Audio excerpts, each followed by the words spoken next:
Hey there, fellow night owls and cosmic explorers.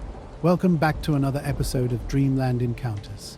If you're new here, this is the place where we explore incredible stories of unexplained encounters beyond our earthly realm. Before we get started, I want to hear from you. Where are you joining me from tonight? Drop a quick comment and let me know. Make yourself comfortable, settle into your favorite spot, and get ready to unwind. I've been night fishing on this lake for decades. It's a ritual that brings me peace, just me, the water, and the stars. But 2 summers ago, something happened that changed everything. The night started normally enough. I was alone on the lake, which wasn't unusual. A full moon painted silver streaks across the water, and the air felt crisp and cool. My lantern flickered softly, and a quiet radio played in the background. Frogs croaked, an owl hooted occasionally, a typical night on the water. Just after midnight, something felt different. At first, I tried dismissing it as exhaustion, but then I heard a sound that made me freeze. It started as a soft hum, not like an engine or a boat, something entirely unrecognizable. The sound seemed to fill the air, vibrating through the water from no specific direction. As fog began rolling in from the shore, I scanned the area, seeing nothing unusual, but the hum grew louder, more constant, and then I saw them. Faint lights appeared, small and round like lanterns, floating impossibly on the water's surface. No rational explanation existed for what I was witnessing. These weren't reflections or tricks of moonlight, they were something else entirely. I'd spent countless nights on this lake, never spooked by anything, but this night was different. Something beyond my understanding was happening, and I was right in the middle of it. I stared harder at the lights hovering just above the water, moving slowly around my boat in a perfect circle. At first, I thought they might be fireflies, but something felt off. They were too steady, too intentional, not flickering or flying erratically like insects. Instead, they moved as if being controlled. The number of lights grew. 3, then 4, then 5. Each one floated in a small arc around me, just above their surface, silent and glowing a soft blue that cut through the mist.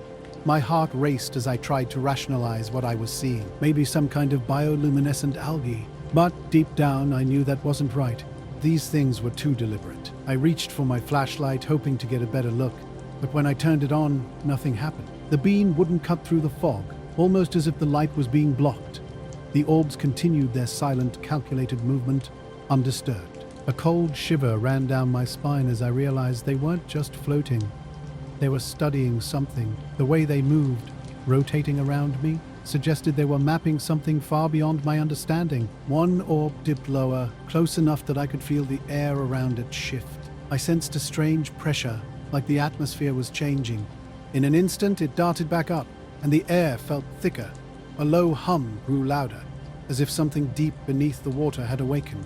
Something that had been there long before I arrived. I wasn't proud of how fast my heart was pounding, but I wasn't about to sit there and wait. I started pulling in my fishing line, trying to act normal, trying to ignore the fear gnawing at my stomach. My only thought was to get the gear in, turn the boat around, and leave. But the orbs were faster than I could have imagined. The water was eerily calm that night, and I was alone on my boat. Suddenly they appeared, lights that weren't like anything I'd ever seen before.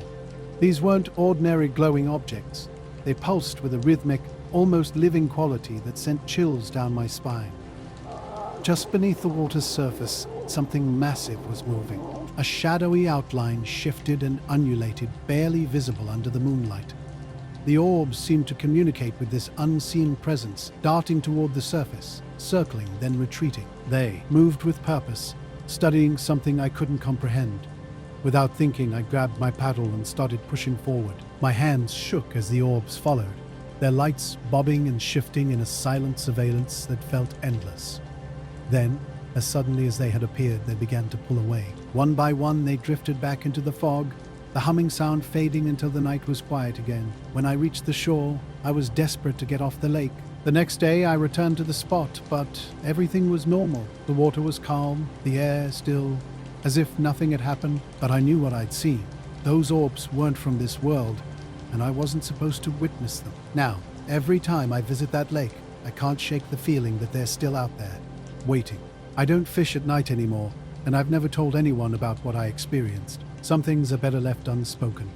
I've worked in Antarctica for years, part of a research team studying climate patterns. Most days were routine, collecting ice core samples, measuring atmospheric gases. Important work, but not exactly thrilling. 2 years ago, everything changed. We were stationed about 20 kilometers from our main base, a team of 10 researchers braving 6 months of Antarctic isolation. The cold and silence become your constant companions. During a survey, our radar detected something unusual deep under the ice. We'd seen anomalies before, but this was different. The shape was too perfect, too symmetrical. About 300 meters down, with edges and angles that didn't match natural formations. We marked the location, initially planning to analyze it later. Curiosity won out. 4 of us decided to investigate. 2 days of setup, then drilling through thick, hard ice. As we went deeper, the strange readings became more pronounced. By the 4th day, we broke through into a hollow space. At first, it looked like a cave. The walls were smooth, almost polished, with a metallic quality colder than the surrounding ice. The air was thin but breathable. No signs explained how this space existed or why it hadn't collapsed under tons of ice. Not large, maybe the size of a small aircraft hangar, but clearly artificial. Strange patterns and symbols covered the walls, faintly glowing and pulsing like a heartbeat. No seams, no rivets, no comprehensible construction method. I still think about it constantly. Something was watching us, studying the lake. I was just a tiny part of something much larger. Something out there in the dark water. They wouldn't believe me if I told them, but I know what happened. The massive teardrop-shaped object loomed in the chamber, its metallic surface gleaming like the surrounding walls. But this was no ordinary structure. An energy pulsed through it, a deep hum that vibrated in our bones, telling us this was more than just an artifact. It was a vessel. We approached cautiously, careful not to disturb something that had clearly been buried for an immense length of time. Our initial work was methodical: photographs, ice samples, meticulous documentation. Yet with each passing hour, an unease grew within me. The hum wasn't just a sound, it was inside my head. Our research organization quickly became involved. Higher-ups sent terse instructions to investigate further, and within a week, a team of engineers arrived with specialized equipment. Their mission: to breach the vessel's hull. The moment they activated a high-powered laser cutting tool, everything changed. The hum intensified dramatically. Vibrations shook the entire chamber. Symbols on the walls began shifting and rearranging, as if responding to our intrusion. A crushing pressure built in my chest, the air seeming to thin around us. Suddenly, the vessel split open of its own accord. Suspended within each were beings tall, with elongated limbs and smooth, pale skin. Their large, dark eyes and sharp, almost insect-like features suggested something far from human. They appeared preserved, not dead, but sleeping.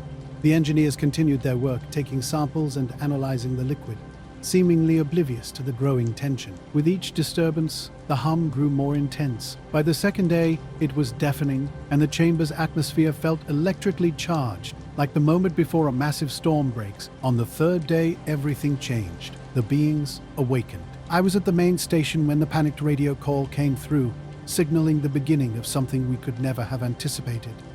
The signal cut out abruptly, leaving us with more questions than answers. Before we could understand what was happening, static consumed our communication. A team quickly suited up and drove to the site, but upon arrival we found an eerie emptiness. The vessel remained, its pods open and abandoned. No engineers, no signs of struggle, just a profound silence broken only by an increasingly loud hum. The walls were alive with symbols, cycling through patterns that made my head spin. In the weeks that followed, strange occurrences became our new normal. Shadows moved impossibly. Equipment failed constantly. Local wildlife, seals and penguins, vanished without trace. Some team members spoke of whispers carried on the wind, though I never heard them. What haunted me was the constant sensation of being touched, a feeling that persisted even in solitude. The organization eventually shut down the station, citing logistical reasons. We knew the truth. Whatever we'd discovered was never meant to be found. I left Antarctica, the memories too raw to bear. Yet even now, thousands of miles away, that distant hum remains, waiting, always waiting. My security job at the small office complex was typically uneventful. Most nights blended together, marked by stale coffee and monotonous camera monitoring. 12 screens covered hallways, parking lots, and entrances, with camera 8 focused on the quiet rear lot and storage sheds. That Tuesday night was different. Around 2:15 a.m., something caught my eye.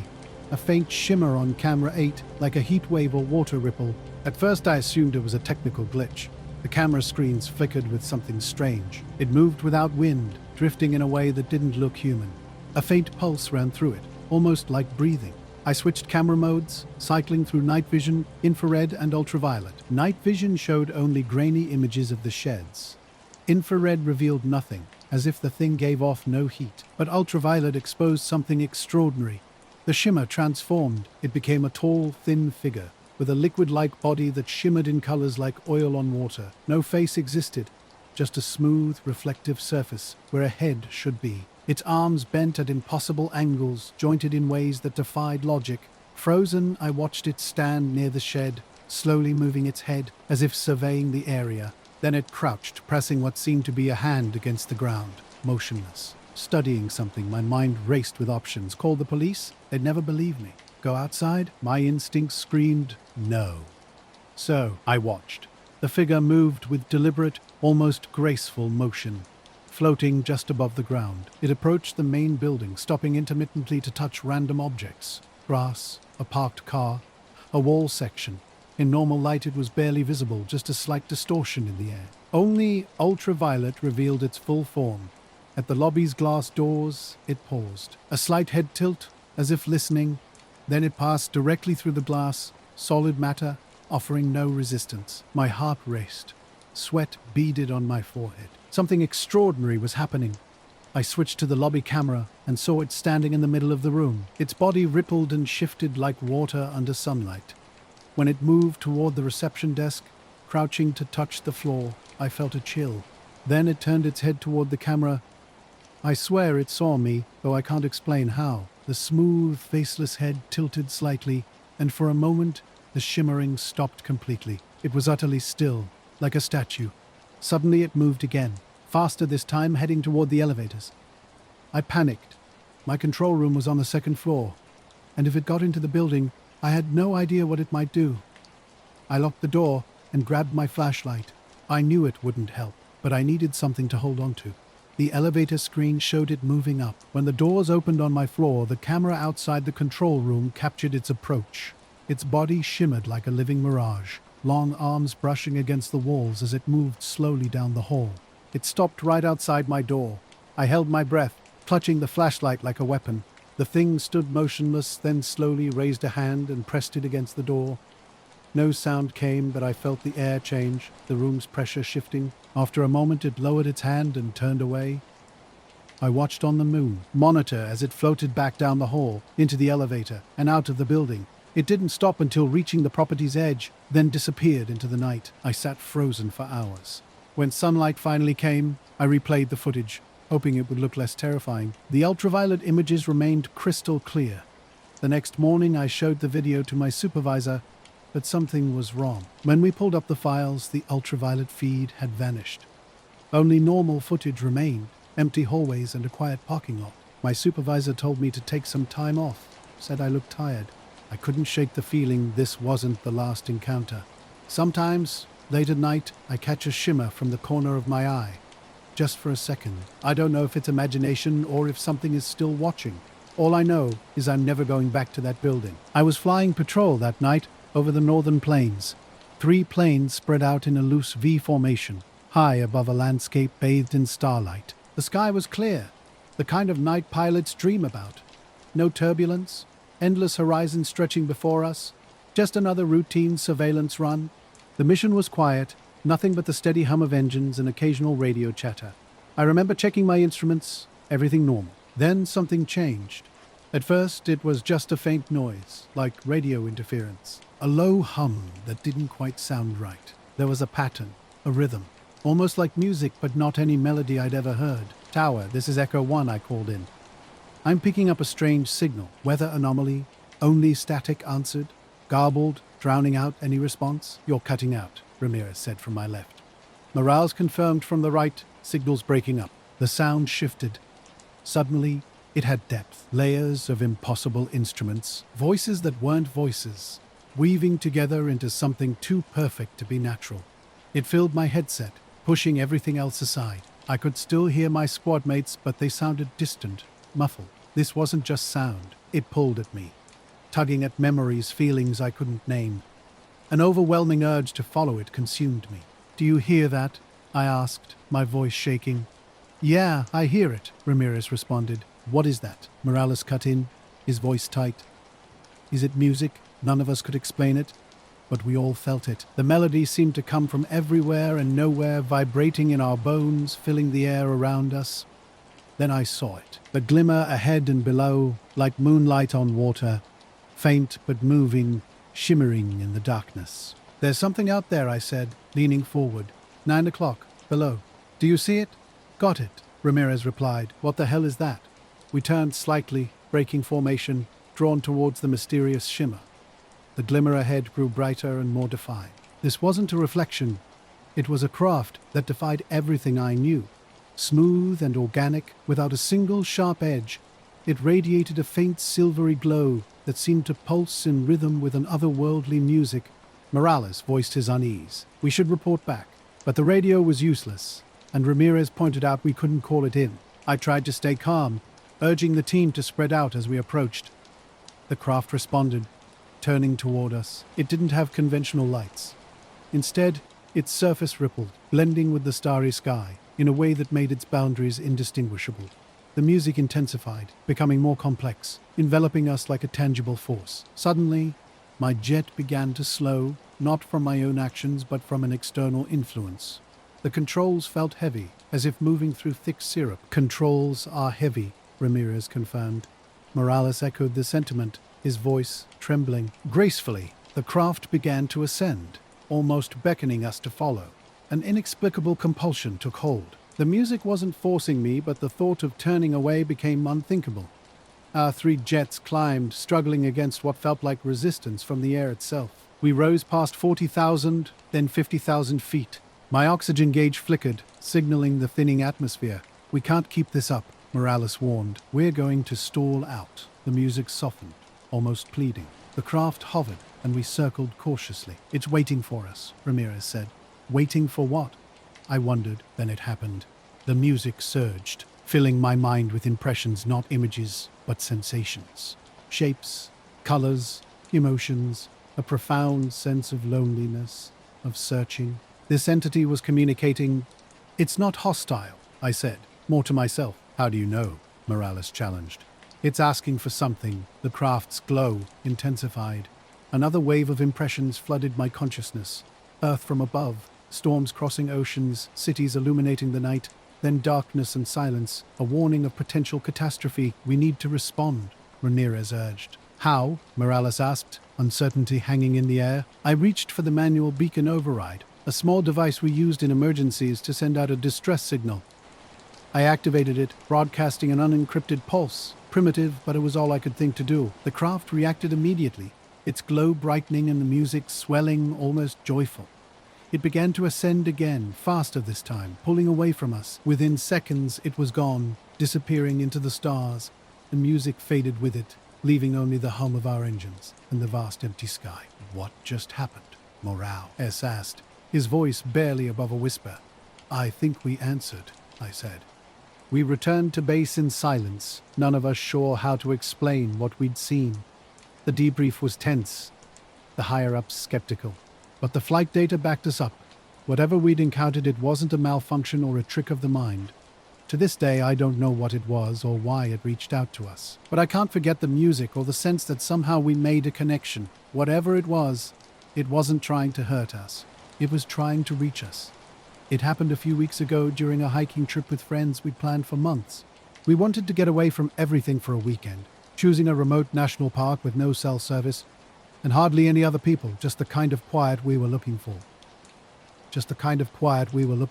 On the second day, we were following an old, barely marked trail. We all carried compasses, knowing phones would be useless and not wanting to rely on GPS.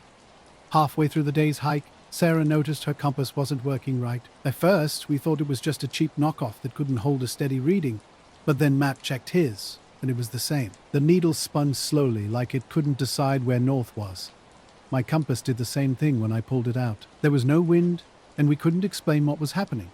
We were hiking through dense woods when our compasses started acting strange. No big metal structures were around, so there was no reason for magnetic interference. At first we laughed it off, joking about stumbling into the Bermuda Triangle of forests. But these weren't just broken compasses. All three needles consistently pointed in the same fixed direction, as if being pulled by an invisible force. They seemed to struggle against their normal alignment, nudging persistently toward a specific spot. Curiosity won out. We decided to follow where the compasses led, even though it wasn't our original route. The terrain was manageable, just uneven ground and thick trees. We'd pause periodically to check our bearings, and each time the compasses remained locked onto that mysterious point. The air felt different, heavy, like an impending storm, despite a clear sky. An unnatural silence surrounded us. No birds, no insects, just our footsteps breaking through the underbrush. Sarah was the first to mention the weird atmosphere, and we all agreed something felt off. Then we saw it. A perfect circular patch of bare ground, about 10 feet across. Surrounding trees looked healthy, but nothing grew within this circle. No grass, no moss, just exposed dirt with an almost burned appearance. In the center sat a metallic object, partially buried, but enough was visible to intrigue us. It wasn't shiny, but dull like brushed steel, only darker. Shaped like a car tire lying flat, it bore intricate markings, not letters or recognizable symbols, but precise, deliberate patterns. We were transfixed. None of us wanted to touch it, but we couldn't look away. The air grew thicker, pressing against our skin. Sarah claimed she heard a low hum. Matt felt vibrations through his boots. When I stepped closer, I heard it too, a faint, almost musical sound just at the edge of perception.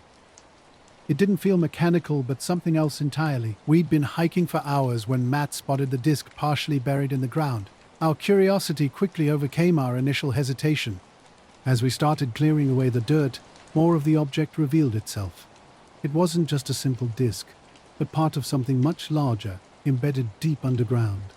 Strange patterns covered its exposed surface, and a low hum began to build. It wasn't D enough to be painful, but it vibrated through our chests in an unsettling way. The markings started to glow, not with a bright light, but with a soft, pulsing rhythm reminiscent of dying embers. The pulses seemed deliberate, almost like a coded message. Matt tried to record it on his phone, but no electronics would work. Even Sarah's watch had stopped. That's when we heard it, a deep rumbling sound from above, like something massive shifting in the sky. We looked up, but saw nothing except empty blue sky. Yet the sound continued, growing louder and closer, seeming to circle around us. Panic started to set in. Matt attempted to cover the object back up, but the dirt wouldn't stick. The ground felt slick, almost oily. The hum became a steady tone, and the glowing patterns pulsed faster. We backed away, too scared to continue but too curious to run. Then everything stopped. The hum, the glow, the sound from above, all went silent.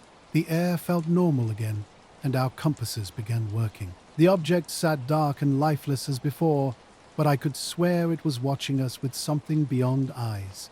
We didn't speak much on the hike back. At the trailhead, we agreed to tell no one. We took no pictures, and the compasses showed no record of their strange behavior. All we had was our memory, and even that felt like it was fading. I can't stop thinking about what we found. Sometimes, in quiet moments, I hear that hum again, faint and distant. I don't know if it's real or just in my head, but I'm certain of one thing. Whatever that object was, it wasn't meant to be discovered. And worse, I can't shake the feeling that it wasn't finished with us. Working at this remote airbase was like being in a black hole of secrecy. Nobody asked questions.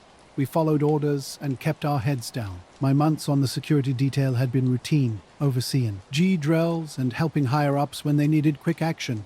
Then a low hum filled the air. It wasn't like a helicopter or plane engine. This sound was constant, electric, pulsing through the ground and into my chest. I looked up, expecting to see an aircraft cutting through the clouds. What I saw instead made my stomach drop. At first, I thought it was an optical illusion, but the craft kept getting closer. It was unlike anything I'd ever seen, a strange metallic object descending, creating a deafening hum. The shape was wrong, angular yet smooth, almost organic. This wasn't the UFO from movies or stories. It looked like something not of this world, crafted by hands completely foreign to human understanding. The base erupted into chaos. Sirens blared and officers rushed to their posts, but it was too late. The craft slammed into the ground, skidding 100 yards before stopping. I stood frozen, unsure if I was dreaming or witnessing some elaborate hoax. Military personnel swarmed the crash site immediately. They secured the perimeter and established a quarantine zone. We were ordered to stay back while leadership assessed the situation. That's when I saw movement, a small figure emerging from the wreckage. It wasn't human. Standing maybe 4 feet tall, the creature had unnaturally smooth, almost translucent skin. Its eyes were deep black and bottomless. Thin limbs moved with an unsettling grace, more gliding than walking. In that moment, everything I thought I knew about reality shifted. I stood frozen, unable to move. The officers around me wore expressions of shock, confusion, and fear. The creature, if that's what it was, didn't seem hostile. It didn't charge or make threatening moves. Instead, it simply stopped and tilted its head, studying us as if we were the strange ones. Orders came quickly. We were to detain it, though no one knew exactly what that meant. Higher-ups shouted commands into their radios, and soon men in hazmat suits moved in.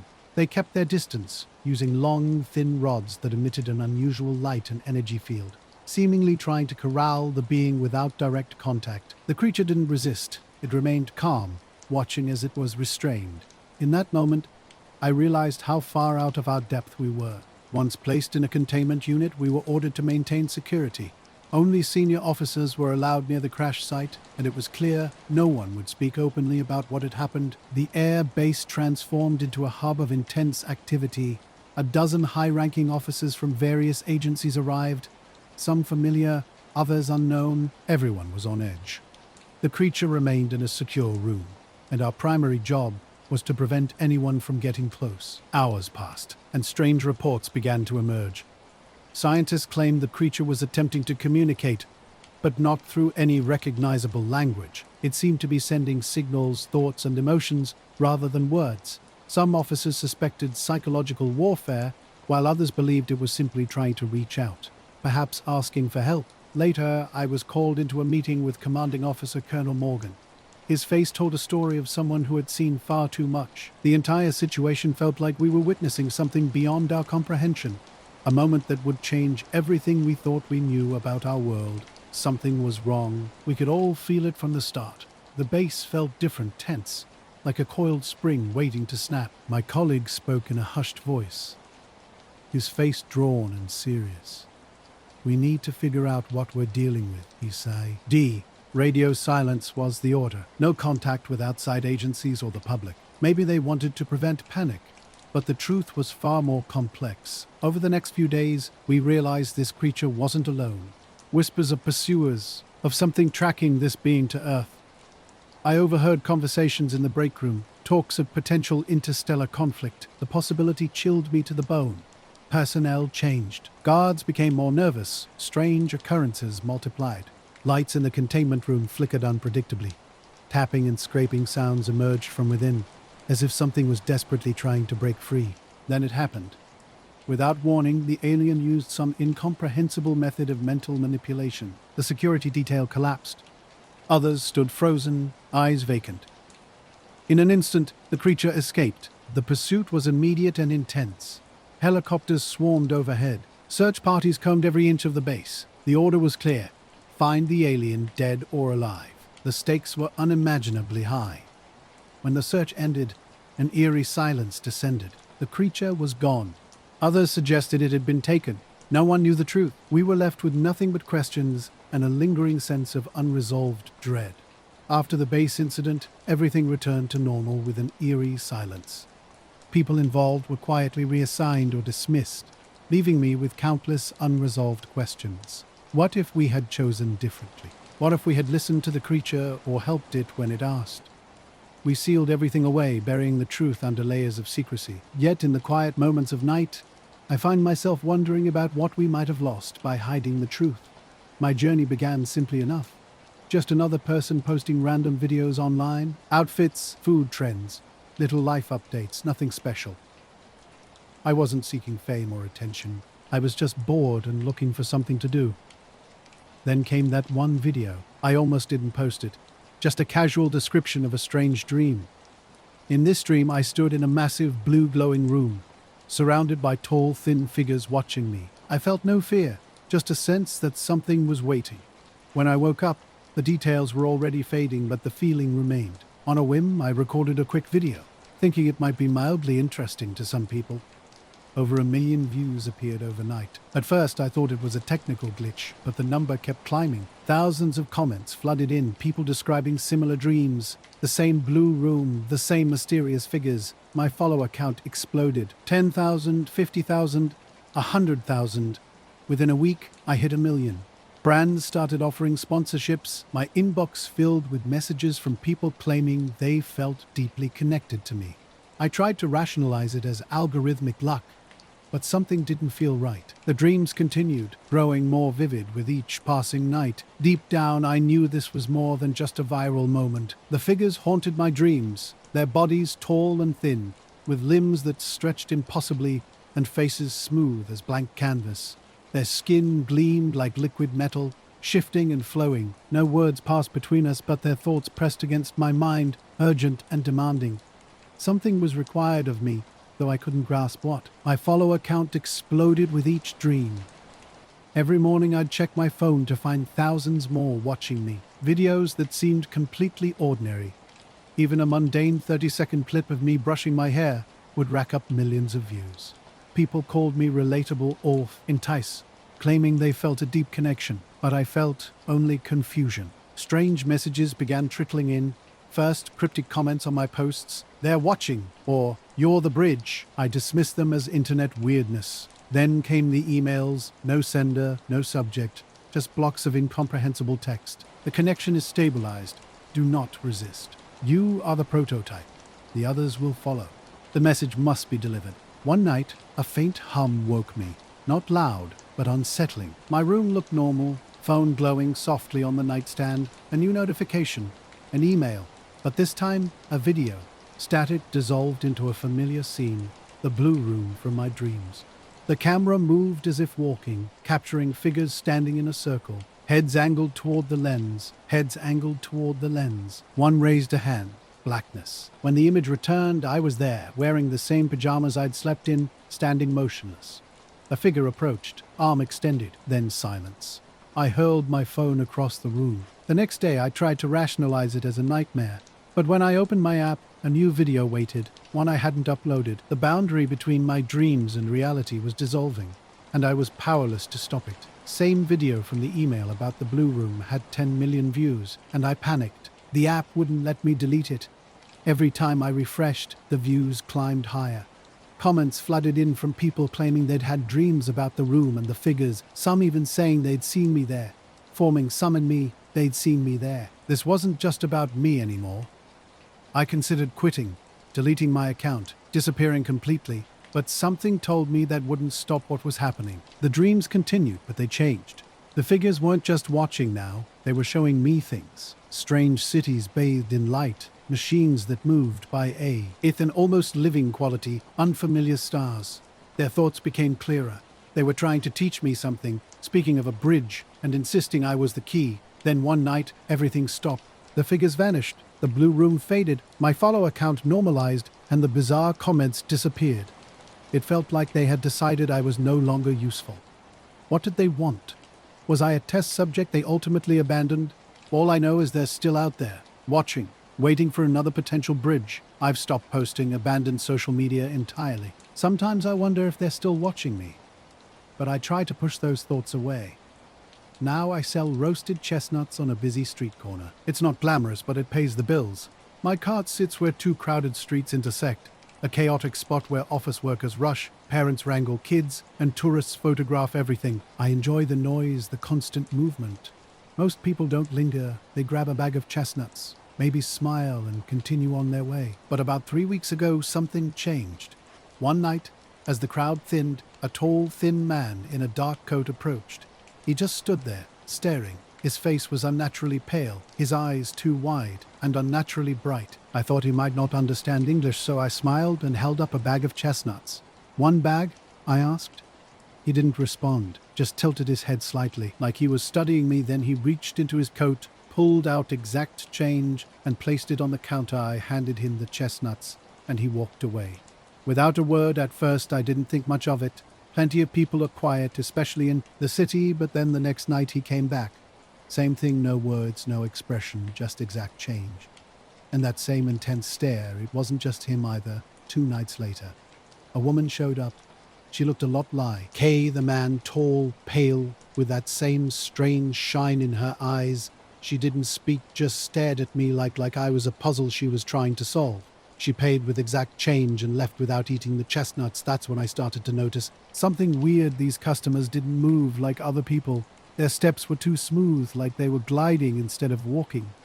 And their faces, they didn't have any of the little twitches or movements that make people look alive. They were bigger, too, still like mannequins by the end of the week. There were more of them. Not every night, but often enough that I noticed they always came alone, always silent, always with exact change. None of them ate the chestnuts, at least not that I saw. I suffered a test about something monumental and so forth, started to feel unearthed, but I couldn't explain why they didn't do anything wrong. They just stood there staring. Then one night something happened that I couldn't ignore. It was a slow evening with barely anyone around. One of the quiet ones, a man in a pious man in a short time, a man in a policeman in a tower. Grey scarf came up to the cart. He reached into his pocket for change, but before he pulled it out, I had this strange feeling in my head. It's hard to describe. It was like a pressure, like someone was pushing on my thoughts, trying to dig through. Then I froze, my hand hovering over the chestnuts. The pressure got stronger, and suddenly I wasn't just thinking my own thoughts anymore. I was thinking his thoughts too. Or maybe he was thinking mine. I couldn't tell. There weren't words exactly true. Or maybe he was thinking mine. I couldn't tell. There weren't words exactly true. Just impressions, questions, curiosity. I felt like he was looking at my memories, flipping through them like pages in a book. I tried to speak, but my mouth wouldn't work. My mind felt like it was split open, and all my mind felt like it was split open, and all my mind felt like it was split open, and all my mind felt like it was split open, and all my mind felt like it was split open, and all my mind felt like it was split open, and all my mind felt like it was split open, and all my mind felt like it was split open, and all spilling out. I thought about my sister, who I hadn't called in weeks. I thought about the time I accidentally shortchanged a customer and felt too embarrassed to fix it. I thought about the time I accidentally shortchanged a customer and felt too embarrassed to fix it. I thought about the time I accidentally shortchanged a customer. Scar on my hand from when I burned it on the cart stove. The pressure vanished as quickly as it had come. The man collected his chestnuts and coins, then simply walked away that night. Sleep eluded me completely. My mind replayed every detail of truth. The encounter, endlessly searching for understanding. Something about the way he looked at me felt deeply unsettling. It was as if he knew me in a way that defied explanation. There was as if he knew me in a way that defied explanation. These people were different. Something wasn't right. Over the following nights I observed them carefully. They moved with an eerie detachment, never lingering, never interacting with each other, yet whenever one approached my cart, a familiar mental pressure returned, soft but undeniable, like a gentle probing of my cart. A familiar mental pressure returned, soft but undeniable, like a gentle probing of my cart, a gentle probing of my thoughts. Curiosity drove me to experiment one evening. I concentrated on an old childhood cartoon's theme song. While serving a customer, the figure subtly tilted its head, almost imperceptibly suggesting it had heard my internal melody. Suddenly tilted its head, almost imperceptibly suggesting it had heard my internal melody. Suddenly tilted its head, almost imperceptibly suggesting it had heard my internal melody. Suddenly, everything became clear. They were reading my thoughts. Communication transcended. Spoken language. They already knew what I might say before the words formed. Paranoia crept in. With each encounter I attempted to empty my mind, but thinking about not thinking only intensified their mental grip. It felt like they were guiding my thoughts, manipulating my consciousness. One night, a tall, pale woman approached. I couldn't contain my frustration anymore. Slamming my hand down, demanding answers, she sat in bearing. My hand down, demanding answers, she sat in bearing. My hand down, demanding answers, she sat in bearing. Remained completely unruffled. Our eyes met, and that familiar mental pressure surged, then disappeared as quickly as it arrived. She placed exact change on the counter and left without taking her chestnuts. Terror and fascination battled within me. Who were these mysterious beings? And why did they seem so intensely interested in me the next evening? I decided to confront them directly. Grabbing a man's wrist when he handed me coins, his ski N was unnaturally cold, like touching frozen metal. My question hung in the air.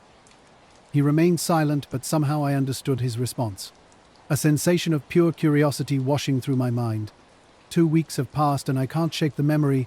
I still sell chestnuts on the same corner, but every tall figure in the crowd makes my heart race. They haven't returned, but the encounter haunts me. It happened during a hike I'd taken countless times before. The park trail was familiar, yet something felt different that day. A strange stillness hung in the air, and the forest seemed to hold its breath. The trees were quieter, the river slower, as if waiting. Hours into my walk, I discovered a secluded riverbank. The path wound down to a spot where trees crowded close, creating an enclosed feeling. The water was crystal clear, the kind of clarity you rarely see. Something drew me closer, maybe the perfect spot to rest. As I approached, I noticed a figure by the water's edge. At first, I thought it was another hiker, but something was off. The closer I got, the more I realized this was no ordinary encounter. They weren't here to harm me. None of them were. They were studying, watching how people lived, observing. They didn't understand speech as we do, using thoughts instead. To them, it was normal. To me, it felt like an invasion. The man pulled his hand away and walked off without a word. But they left something behind, a question I can't answer. What do we owe to privacy and consent when dealing with beings who perceive the world so differently? I don't know if they'll come back, but if they do, I hope I'll be ready. At least, that's what I tell myself. The river was calm, but everything around me felt charged with an unnatural energy.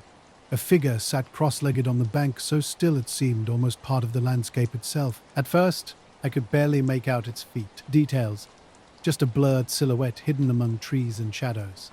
As I drew closer, the figure became clearer, and I realized this wasn't anything human. Its posture was rigid yet somehow calm, positioned perfectly by the water's edge. The way it was covered wasn't like any fabric or material I recognized. Instead, it shimmered as if light itself was bending around its form, seamlessly blending with the surrounding environment. My legs refused to move. I wanted to turn back, to run, but something held me in place. A strange sense of calm washed over me, despite the hair standing up on the back of my neck. Then it happened.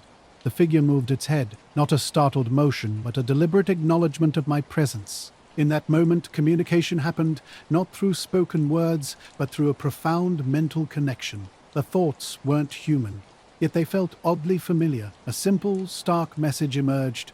Something is coming. This wasn't a warning filled with fear or panic, but a matter-of-fact statement, like casually mentioning an approaching rainstorm. The message carried an urgent clarity that penetrated my mind completely, just a pure, direct understanding that transcended language.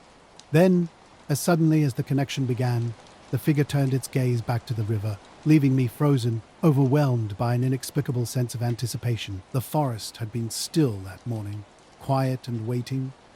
Something felt different, and I wasn't sure what. I heard a voice, not with my ears, but in my mind, a message I wasn't supposed to understand yet. Part of me wanted to ask what it meant, but I knew I couldn't speak. Then the ground trembled, just slightly, like something far off was shifting. The air grew thick and cold, heavy with anticipation, as if the world itself was holding its breath. I felt a strange pull in my chest, not physical, but like the earth was trying to get my attention. The figure wasn't human. It wasn't from any world I knew, not from science fiction or folklore. But I understood it wasn't dangerous. It had a warning to share, and now that warning was delivered. As I walked back down the trail, my mind raced. What was coming? I couldn't explain it, but I had a quiet certainty. There was no urgency in its message, no panic, just a clear sense that something was approaching. When I reached the main trail, I looked back. The figure was gone. The forest was calm again, as if nothing had happened. But I knew something was wrong. I just knew. I didn't think anyone would believe me if I told them. That night, I couldn't sleep. The message kept echoing. Something was coming. A massive landslide had wiped out a whole section of the mountain trail. The destruction was worse than anyone anticipated, though thankfully no one was hurt. I still don't know if the creature was warning me about the landslide or something else entirely, but something had definitely been coming. I've been putting off writing this down, worried people might think I'm crazy. But maybe getting it out will help me make sense of things. It's been months, yet the memory haunts me daily. A year ago, cancer entered my life. The diagnosis wasn't entirely shocking. I'd been feeling off for a while. When I finally saw the doctor, I half expected bad news. But their words were worse than I could have imagined. Stage 4. Too advanced. Maybe 6 months, a year if I was lucky. This wasn't a fight anymore. It was just waiting. Chemotherapy stripped me of everything. I lost weight, couldn't keep food down. Most days I lay in bed, staring at the ceiling, feeling my body slowly betraying me. My family tried to stay positive, but their eyes told a different story. I could feel the weight of it all. a shadow following me everywhere. I tried holding on for them, pushing through each day, but even simple tasks became impossible. I couldn't remember the last time I felt healthy. Then, one night, everything changed. It was late, around 2 or 3 in the morning. My body ached in ways I didn't know were possible. Chest heavy, head pounding. I lay there with wide open eyes, desperately seeking relief. That's when I heard it. A sound not from outside, but inside the room. At first, I thought my mind was playing tricks. A faint humming filled the air, like an electric motor or distant drone. It felt wrong yet strangely familiar. Something was shifting, something I couldn't see, but could definitely sense. The landslide wasn't just an ordinary disaster. Something was coming, a creature with a message in its eyes. Whether I was meant to see it or not, I'll never forget that moment. Whatever was approaching, I wasn't ready. I was immobilized, my body refusing to respond despite my desperate attempts to move. Weakness consumed me as my eyes frantically scanned the room, searching for any explanation of my current situation. Then I saw it. Standing at the foot of my bed was a figure unlike anything human. Towering over 7 feet tall, its form was not solid but fluid, like smoke or liquid constantly shifting and changing. No eyes were visible, yet I felt an intense, penetrating gaze directed at me. Somehow I knew this was no hallucination or fever dream. This was real. As the figure moved closer, I remained frozen, completely unable to react. I sensed its intentions immediately. There was no hostility, no anger, just something ancient and profound. When it reached out its and like appendage hovering just above my chest, communication happened differently. Not through words, but through a deep, inexplicable understanding. It offered me a cure, complete healing from the cancer that had been slowly destroying me, a way out of my pain and suffering, a chance at life again. But there was a catch, and this wasn't a simple transaction. The entity wanted something in return, a sacrifice, not just medication or treatment, but something far more profound. It wanted something that would fundamentally alter my humanity. My soul, in a metaphorical sense, would be compromised. I thought about my family, about my children growing up without me, about my exhaustion from constant suffering. The offer hung before me, healing, but at an unimaginable cost. Another season changed, and another sunrise broke through. I was weak, caught in the grip of a desperate moment where I would have done anything to escape the constant pain. But something stopped me. The price wasn't just physical, it cut deeper, threatening everything I believed in, my entire essence. So I said no, not out loud, but with every fiber of my being. The strange figure seemed to pause, weighing my response. Then, almost as if understanding my decision, it began to withdraw. Its form didn't vanish instantly, but slowly dissipated, leaving behind only the faintest trace of its strange shape. Quiet returned. I could move again, though weakly. Sitting up, I felt cold sweat on my forehead. The next day brought unexpected hope. At the doctor's, I learned the cancer had changed. It wasn't gone, but the tumor had shrunk. I had a chance. I never told anyone about that night. How could I explain an alien-like being offering healing only to be refused? Yet I've thought about it constantly. Would accepting have meant a longer life? At what cost? Whatever. That entity was something far beyond human comprehension, older, more complex than a simple healer. I'm alive, and I'm grateful. I don't know how long I'll remain so, but I'll never forget the weight of that choice, or the mysterious encounter that challenged everything I understood about existence. My life's work has been archaeology, not the glamorous treasure hunt movies portray, but a meticulous process of uncovering fragments of forgotten histories. Hours of careful digging, layer by layer, hoping for something significant. Layer by layer, hoping for something significant. Usually nothing remarkable emerges. But this time was different. This time, I found something I shouldn't have. Out in the desert, our archaeological team was excavating what we believed to be an ancient burial site or temple. At first, everything seemed routine: broken pottery, stone carvings, animal bones. Just standard finds. But we always worked meticulously, knowing that small details can dramatically alter everything. About a week into the dig, we discovered a hidden chamber that hadn't shown up on any preliminary scans. Its entrance was sealed with a massive stone slab covered in unfamiliar symbols.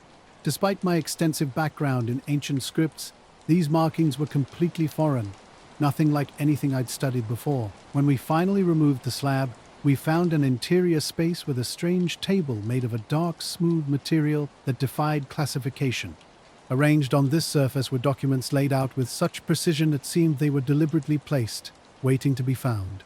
The documents themselves were extraordinary, thin, translucent, almost glass-like, yet flexible. Their writing was equally mysterious, precise, almost mechanical, but utterly unrecognizable. Something felt off immediately. The chamber's atmosphere felt heavy, with walls that seemed to emit a faint humming. I tried to dismiss it as nerves. After all, such a discovery is incredibly significant. Back at base camp, we began analyzing the documents. The decoding process was painfully slow until Sarah, our team's linguist, made a breakthrough. What we'd assumed was a language was actually a complex code. As we started unraveling it, the pieces began falling into place. They were a treaty, a peace agreement, thousands of years old. But here's where it got truly strange. This wasn't a treaty between human nations or tribes. It was an agreement between humans and beings not of this world. Extraterrestrial entities that had contacted Earth long before any recorded history. The symbols themselves seemed alive, subtly shifting when observed closely. Each time I looked, I could swear they'd changed slightly, just enough to make me question my perception. What we'd uncovered was far more than an archaeological find.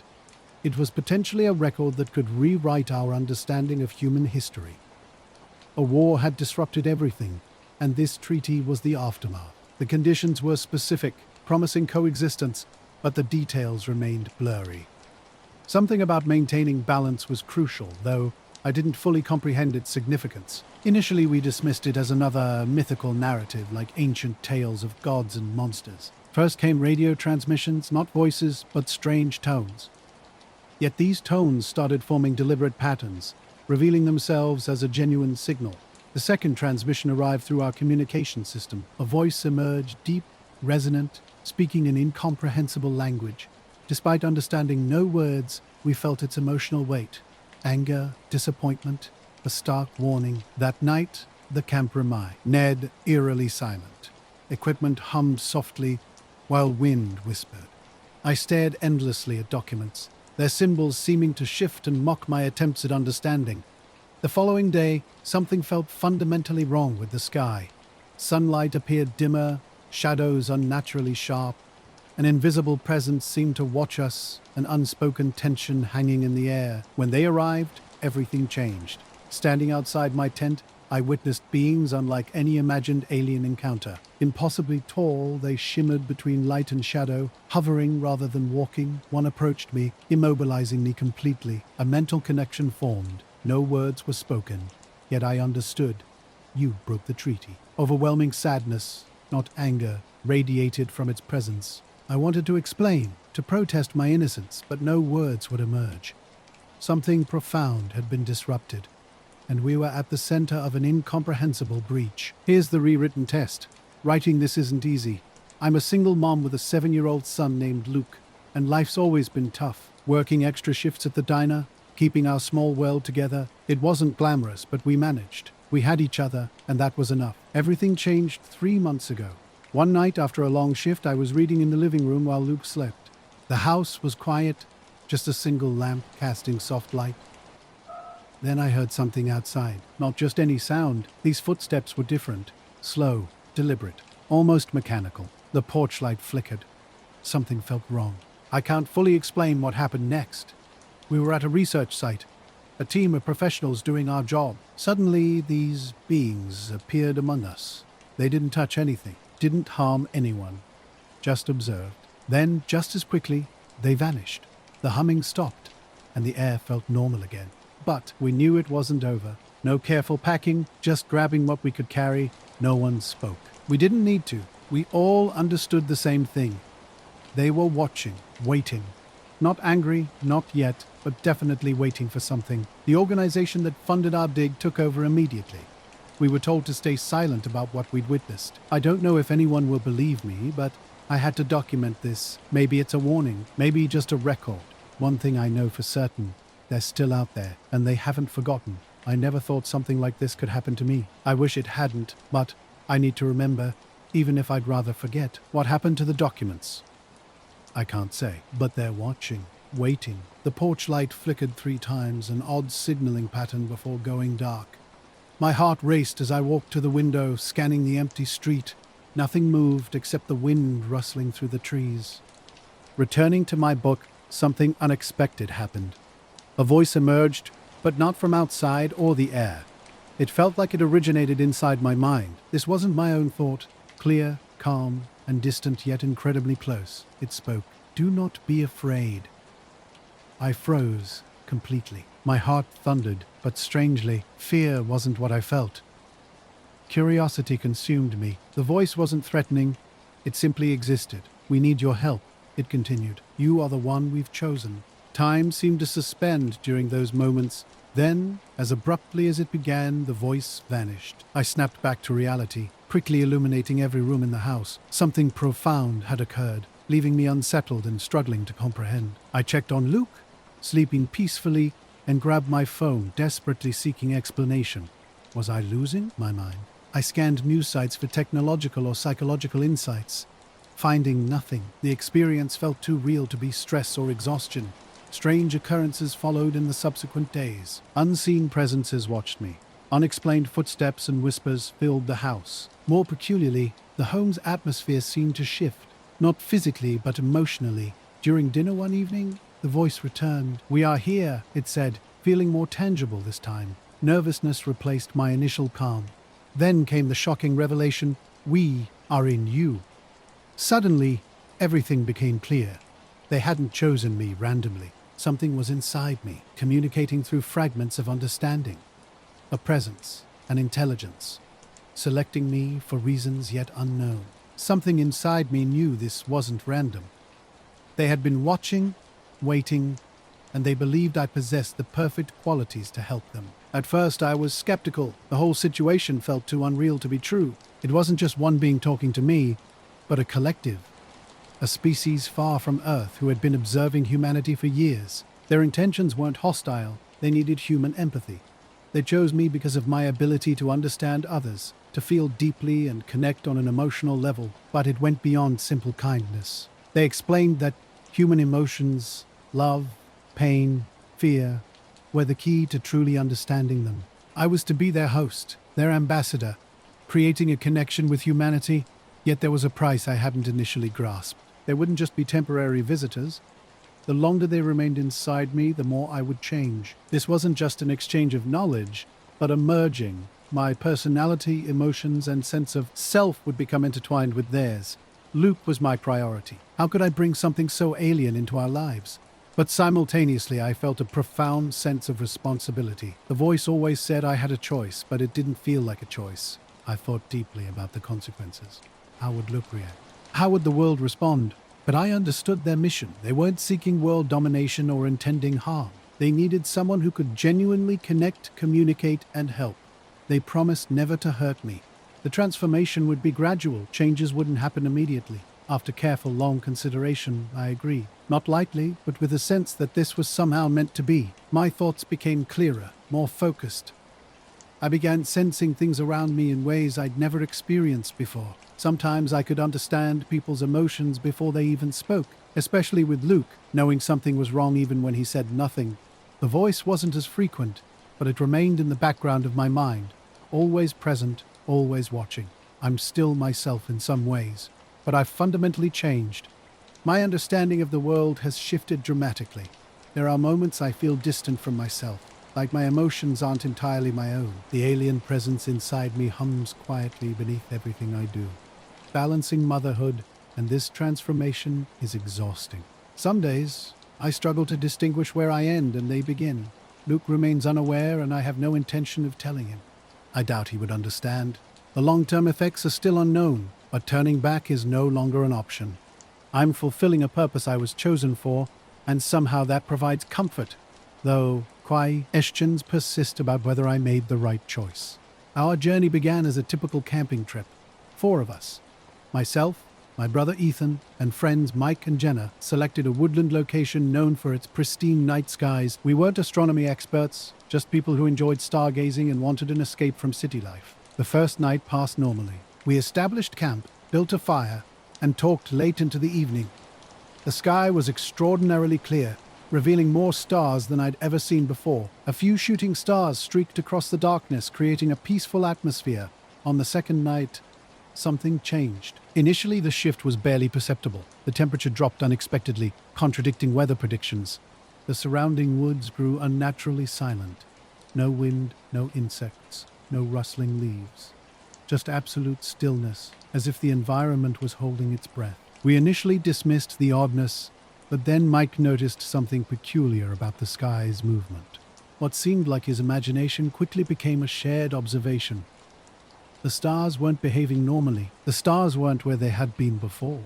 They shifted like ripples spreading out after a rock drops into a pond. Something felt off. Ethan tried to explain it as an atmospheric phenomenon, but nobody believed him. The stars weren't just distorting, they were moving, bending and twisting as if someone was stirring them with an invisible spoon. Jenna wanted to capture the moment, but her phone was dead. None of our electronics worked. The flashlight flickered and died. Even the campfire behaved strangely. Its flames stretched upward, pulled by an unseen force, then froze mid-dance. The lights remained the same, but the warmth vanished. We stood frozen, watching in stunned silence. Then the ground began to vibrate. This wasn't like an earthquake. The rhythm was too precise, like a slow, steady heartbeat pulsing through our shoes. Oddly, nothing around us moved. Trees stood perfectly still. No cracks appeared in the earth, just that unnatural steady thrum. Jenna spoke first, saying she felt dizzy. Mike agreed. I started to notice it too.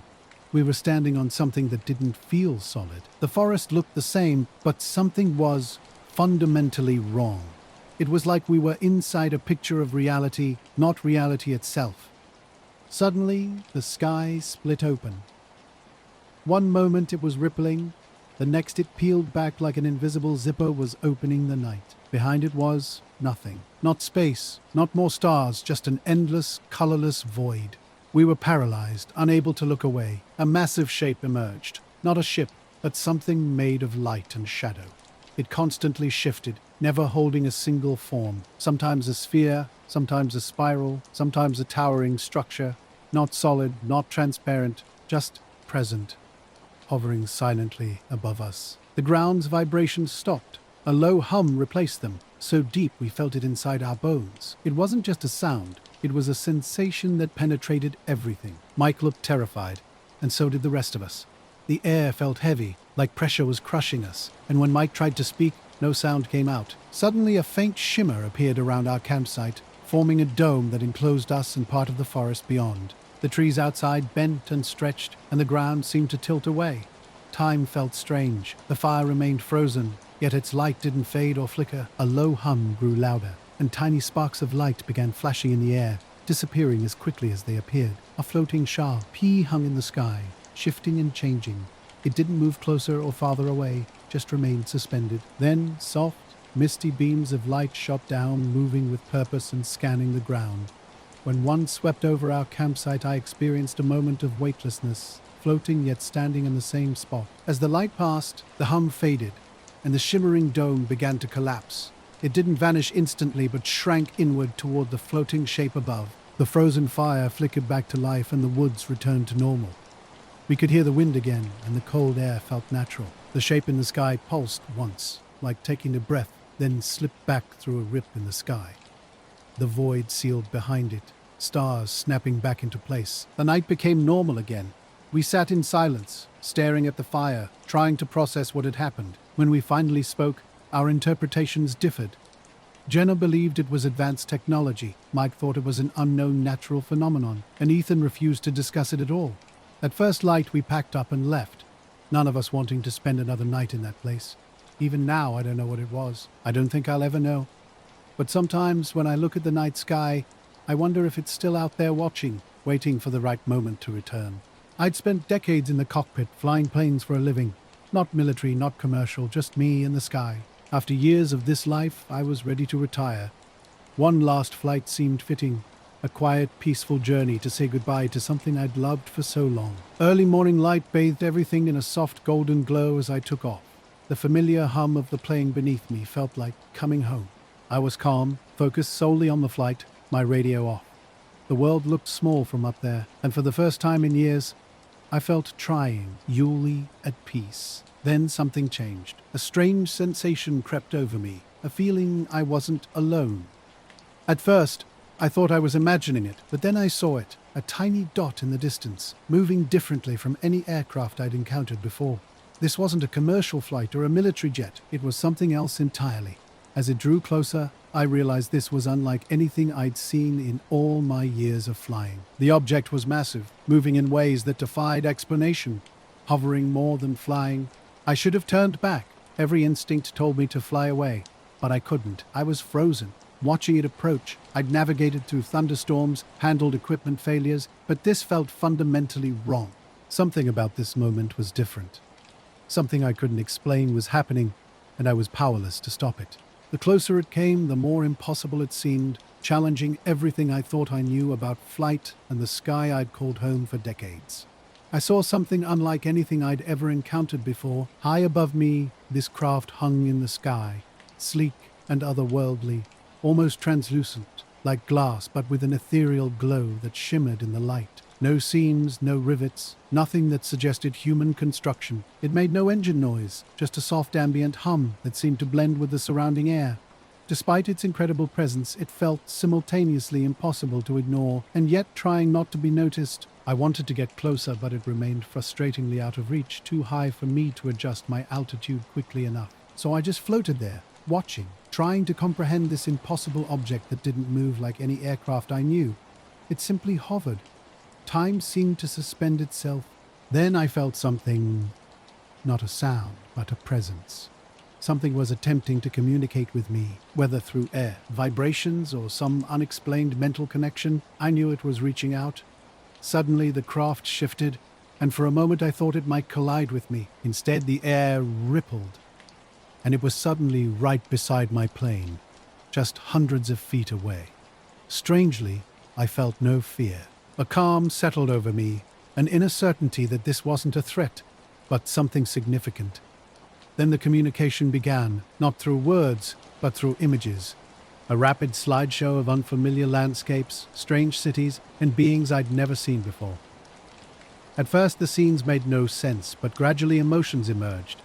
Fear, urgency, a sense of warning. When the images stopped, a message resonated through my mind, not in words exactly, but crystal clear.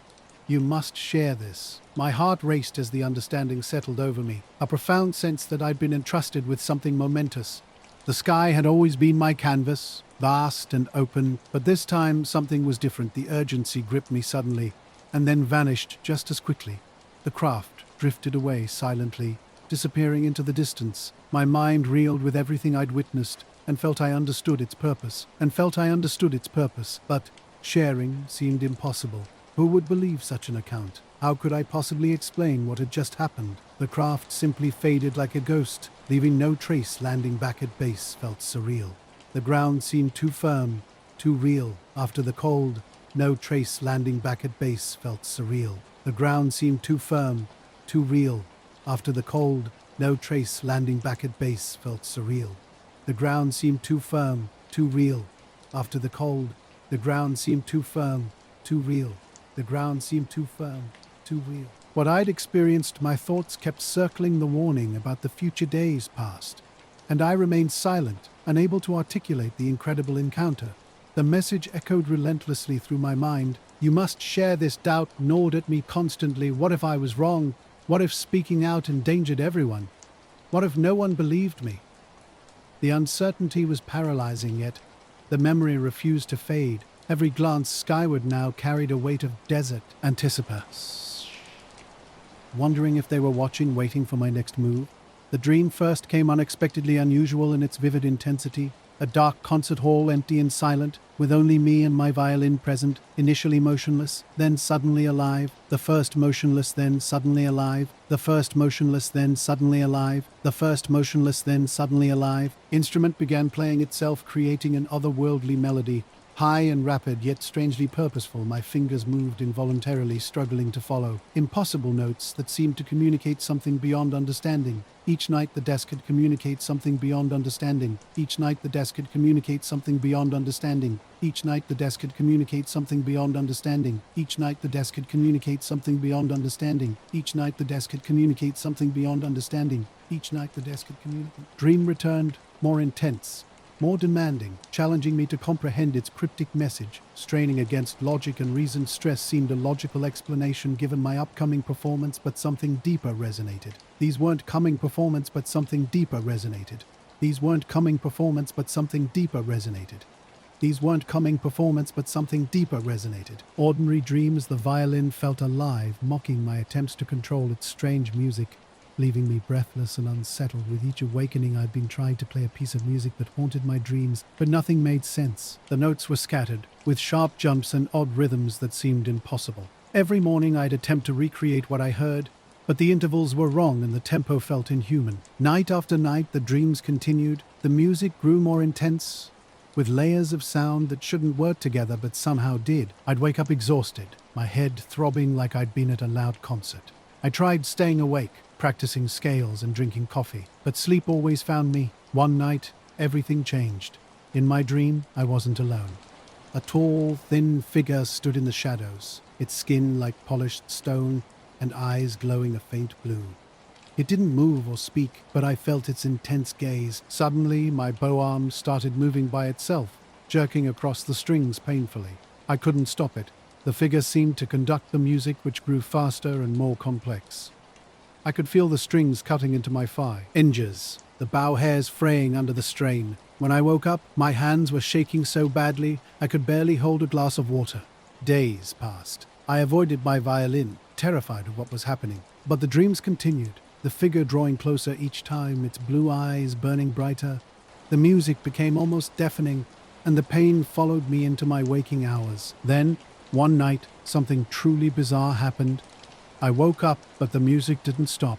At first it was faint, like a distant sound. But as I sat up, I heard it clearly, the same impossible tune echoing through my apartment. Heart racing, I followed the sound to my practice room, where my violin stood on its stand, the bow waiting. The violin lay across the strings, barely trembling, as if its last notes had just faded. The room felt heavy, suspended in a breathless moment. Something compelled me to pick it up, and the instant my fingers touched the instrument, music surged through me. My body moved with an unfamiliar intensity, fingers dancing across strings in a rhythm I didn't understand but somehow knew. The melody flowed like water, strange, beautiful, terrifying, faster than I thought possible. When the final note dissolved, a crushing silence descended. That's when I realized I wasn't alone. The figure from my recurring dreams stood in the corner, more substantial than I'd ever imagined. I wanted to scream, to run, but my body refused to respond. A silent communication passed between us, beyond words. This wasn't just music, it was a message, a transmission of something profound. Their culture, their history, their very existence. Time seemed to stop. When the figure finally vanished, I collapsed. The weight lifting, the music disappeared, but not completely. An imprint remained, vibrating in my mind, a rhythm I could still feel in my veins. Months have passed. The dream hasn't returned, but the melody lingers. I'm slowly transcribing it, piecing together fragments. It's still beyond my full comprehension, impossible to play completely, but I'm getting closer. Late at night, I sense something watching. A glimpse at the edge of vision, a faint humming that echoes the original music. They're not gone, not really, but I'm no longer afraid. Whatever they were, their only desire was to be heard, to share something meaningful. It happened during a typical late pharmacy shift. The night was quiet, punctuated only by occasional customers seeking medication. Around 11:30 p.m., a man walked in, seemingly ordinary, but everything was about to change. He shuffled up to the counter, swallowed in a grey coat that seemed several sizes too large. A prescription slip dangled from his hand, his face a blank canvas. Without much fanfare, he slid the paper across to me and stood motionless. I've been a pharmacist for over a decade, but this was different. The prescription was for something called Xylon Actin, a name I'd never encountered before. The dosage instructions were peculiar. 2 capsules every 2.5 hours, with a strict warning to avoid sunlight for 17 hours post-dose. The doctor's name was a barely legible scribble, and the clinic address meant nothing to me. A sense of unease crept over me. "I don't think we carry this," I told him, glancing up. He nodded once, as if this response was exactly what he'd anticipated. "Can you order it?" he asked, his voice flat and emotionless. I needed more information. Turning to the computer, I typed in the drug name. Nothing. Not a single record appeared, which was strange, even for experimental medications. I explained this to him, and again he simply nodded. "Okay," he said, then walked out without another word. I dismissed it as a potential prank or misunderstanding. Maybe the name was wrong, or it was any of those scam prescriptions you hear about. Same blank expression, same deliberate movements. Her prescription was identical. Xylan Actin, with those same odd instructions. "Are you related to the man from last night?" I asked. She tilted her head, responding, "I don't know him," the words sounding rehearsed. Over the following week, more people came. Different faces, but eerily similar. Pale, with unnatural movements, stiff. One wore sunglasses at night, claiming, "Light hurts my eyes," in that same lifeless tone. Paranoia set in. I tried calling the clinic number. It was disconnected. The address didn't exist on any map. These people seemed to materialize from nowhere, each carrying that mysterious prescription, each looking like they'd never seen sunlight. Something was very wrong.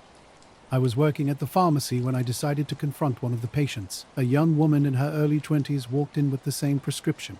I asked her directly what the medication was for. She stared at me for a long moment before answering, "To prevent adaptation failure."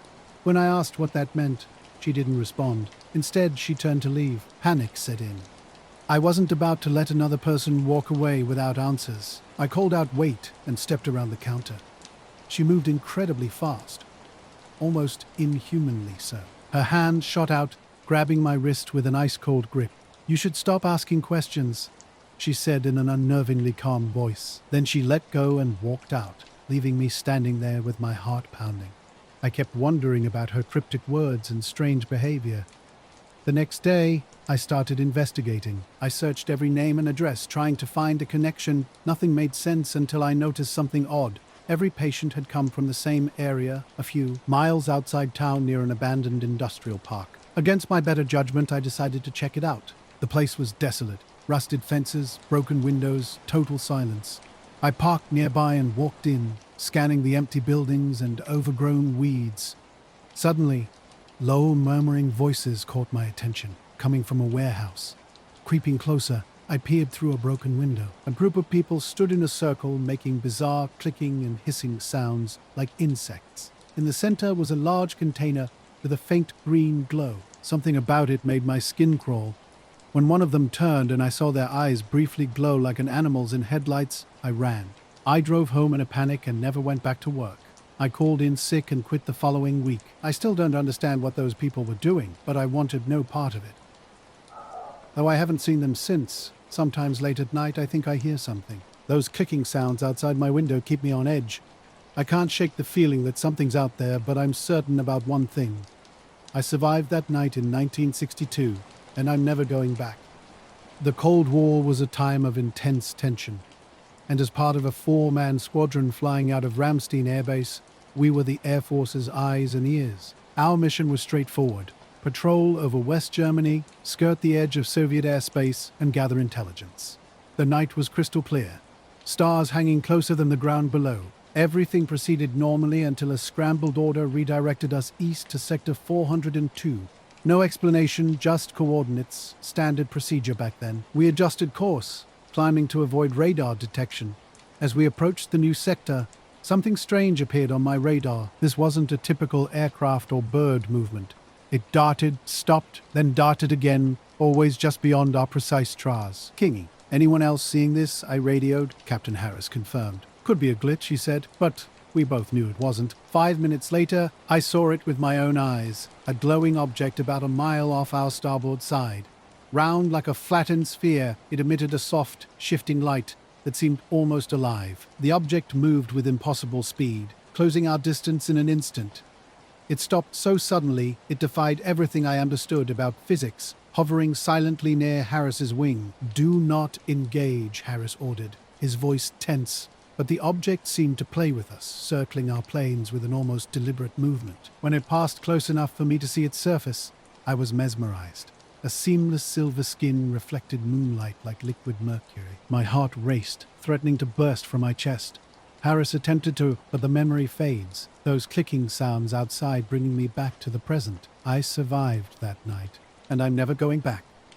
We got the call just after midnight with little information from the higher-ups, just coordinates in a desert and orders to secure the area. They used the term unidentified object, but their tone suggested this was far from routine. As part of a 5-man squadron, I knew something felt off. The speed of our deployment and the emphasis on secrecy only heightened our suspicions. Our first contact was strange. Harris flashed lights in a slow, steady pattern, hoping for a response. Instead, the object shot straight up, vanishing into the darkness. We thought it was gone, but moments later, it returned, directly in front of us. Harris shouted to break formation and scatter. We split in different directions, each pilot diving and climbing, but the object wasn't interested in chasing just one of us. It darted between planes with impossible speed, almost like it was studying us. Sudden L. Yay, my instruments went haywire. The altimeter spun wildly, the radio filled with static, and my control stick felt sluggish, as if something was fighting against me. I wasn't alone. Another pilot shouted that the object was interfering with his plane. My heart raced, certain we were about to crash. Then everything stopped. The object pulled back, hovering in the distance, seemingly having lost interest. Harris told us to stay put and wait. When it moved again, the glow around it intensified, followed by a bright flash that momentarily blinded me. When my vision cleared, it had vanished without a trace. We returned to base in silence, shocked and confused. Immediately, unfamiliar men, clearly not Air Force, debriefed us. They confiscated our flight logs and helmets, instructing us to forget what we'd seen. National security, they said. Harris tried to argue, but it was futile. The next day, we were split into separate squadrons.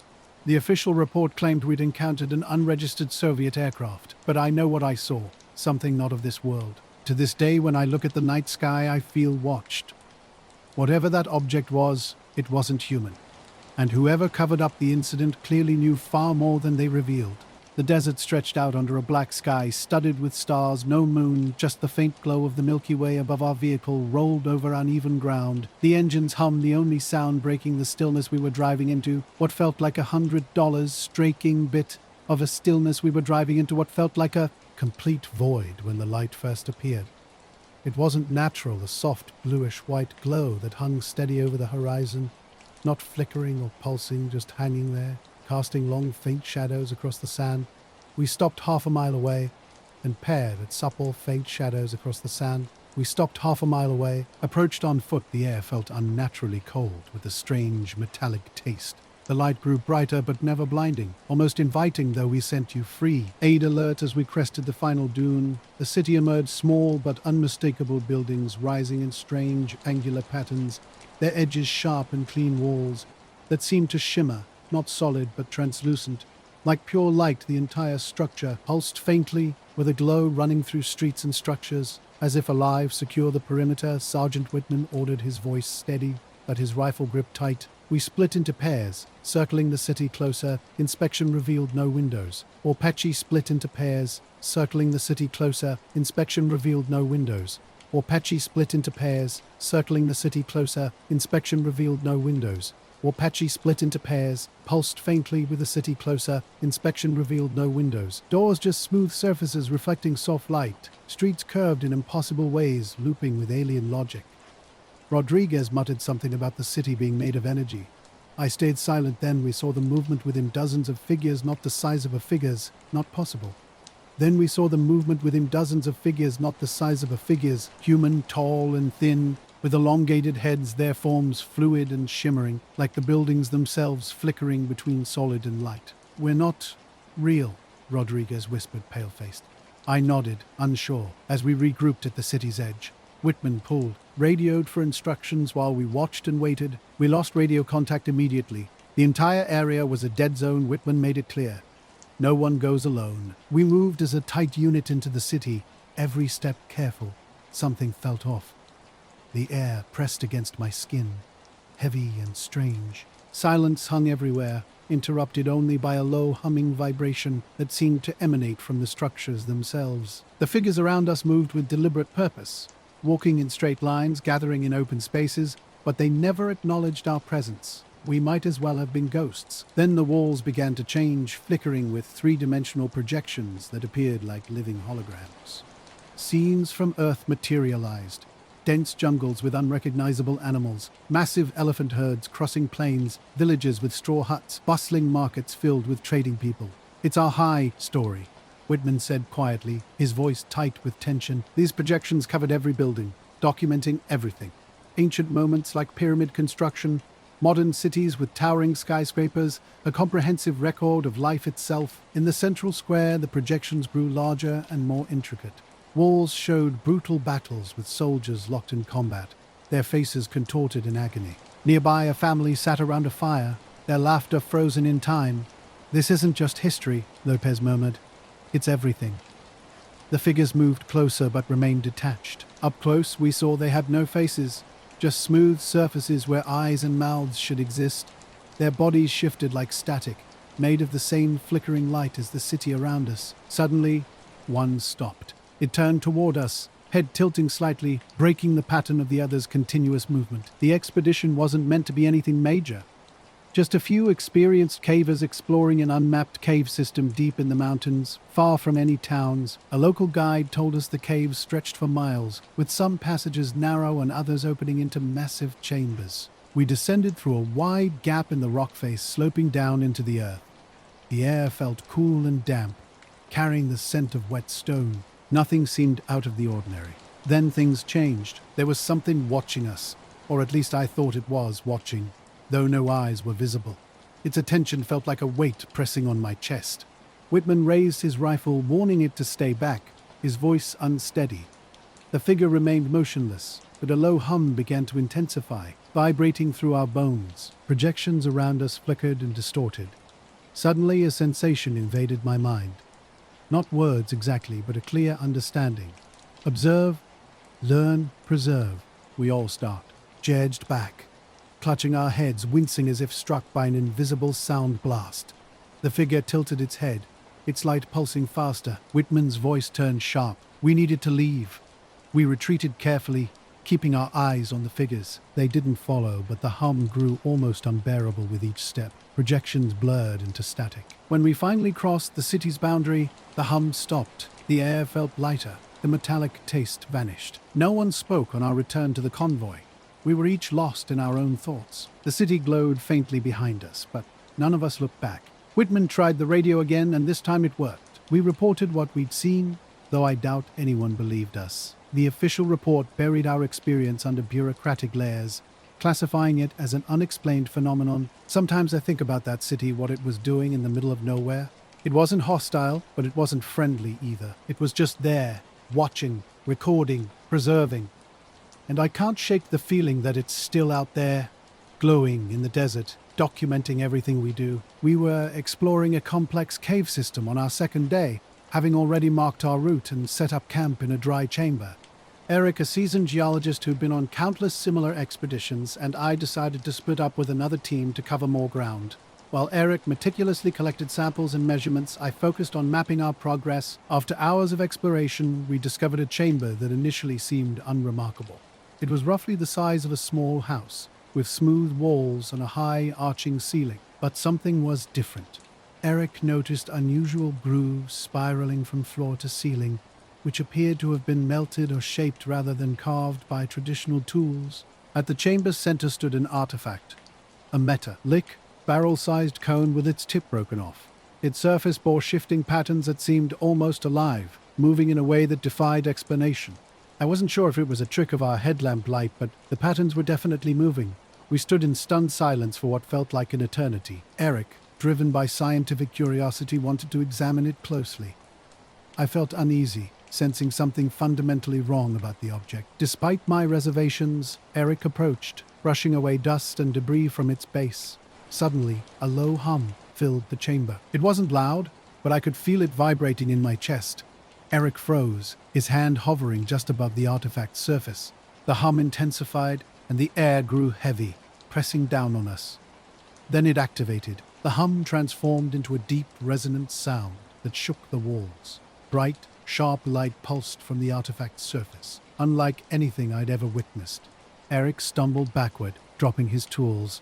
We both scrambled to the chamber's edge, overwhelmed by the inexplicable phenomenon unfolding before us. The desert stretched out before me, a landscape of jagged outcrops and dry land where isolation was my only companion. I'd been in the field for 2 weeks studying rock formations in this remote location, chosen precisely because of its emptiness. No distractions, no interruptions, just me and the rocks. The sound began almost imperceptibly, then grew until it became almost unbearable. This wasn't just noise. It was pure energy that vibrated through my bones, making coherent thought impossible. The chamber's walls seemed to focus the sound into a single point above the artifact, amplifying its intensity. Suddenly, a blinding flash of light silenced everything. The chamber went still, but then a low, distant rumble emerged from somewhere far above. The ground started to tremble, and small rocks and dust rained down from the ceiling. Eric grabbed my arm, yelling something I couldn't hear over the overwhelming noise. We ran. We barely made it back to the main passage as the tremors subsided.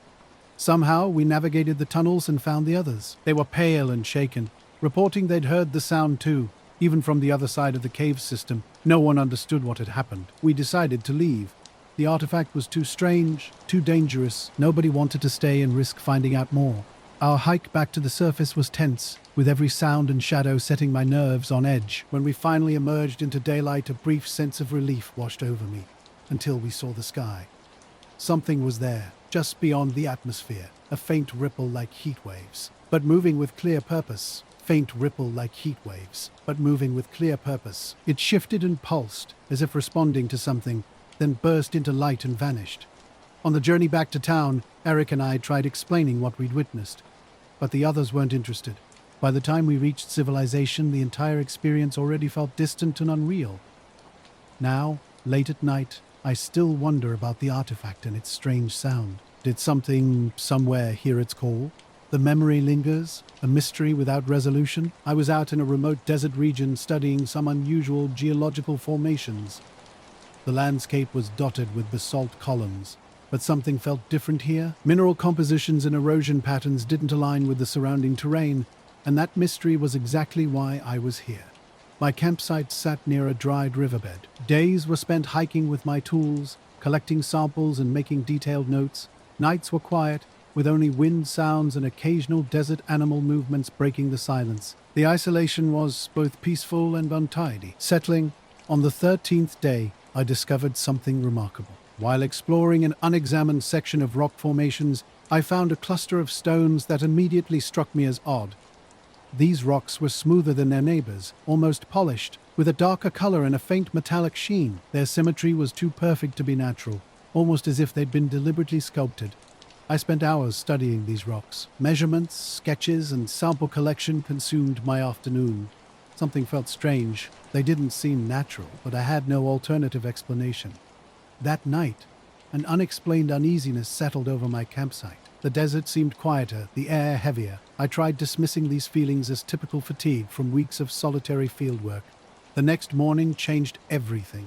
When I returned to the site, I realized the rocks had moved, not just slightly. They had visibly shifted position. A large column-like rock was now tilted at a different angle, and a smaller stone had relocated several feet away. No signs of landslide or ground disturbance explained this impossible movement. I compared my previous day's notes and sketches meticulously. The discrepancy was undeniable. Something inexplicable was happening. To document this strange phenomenon, I decided to set up a camera and capture whatever might occur next. I had set up a trail cam near a cluster of rocks, hoping to document erosion patterns over time. Mounted on a tripod, it was programmed to snap a photo every 10 minutes while I returned to my camp. That night, an unsettling atmosphere crept over me. Sleep eluded me as faint sounds, soft scraping and shifting seemed to echo outside my tent. Each time I investigated, nothing was there. The wind howled through the canyons and temperatures plummeted. I remained awake, clutching my flan, Schlight, alert to every noise. When morning came, I checked the camera and my heart nearly stopped. The photos revealed something impossible.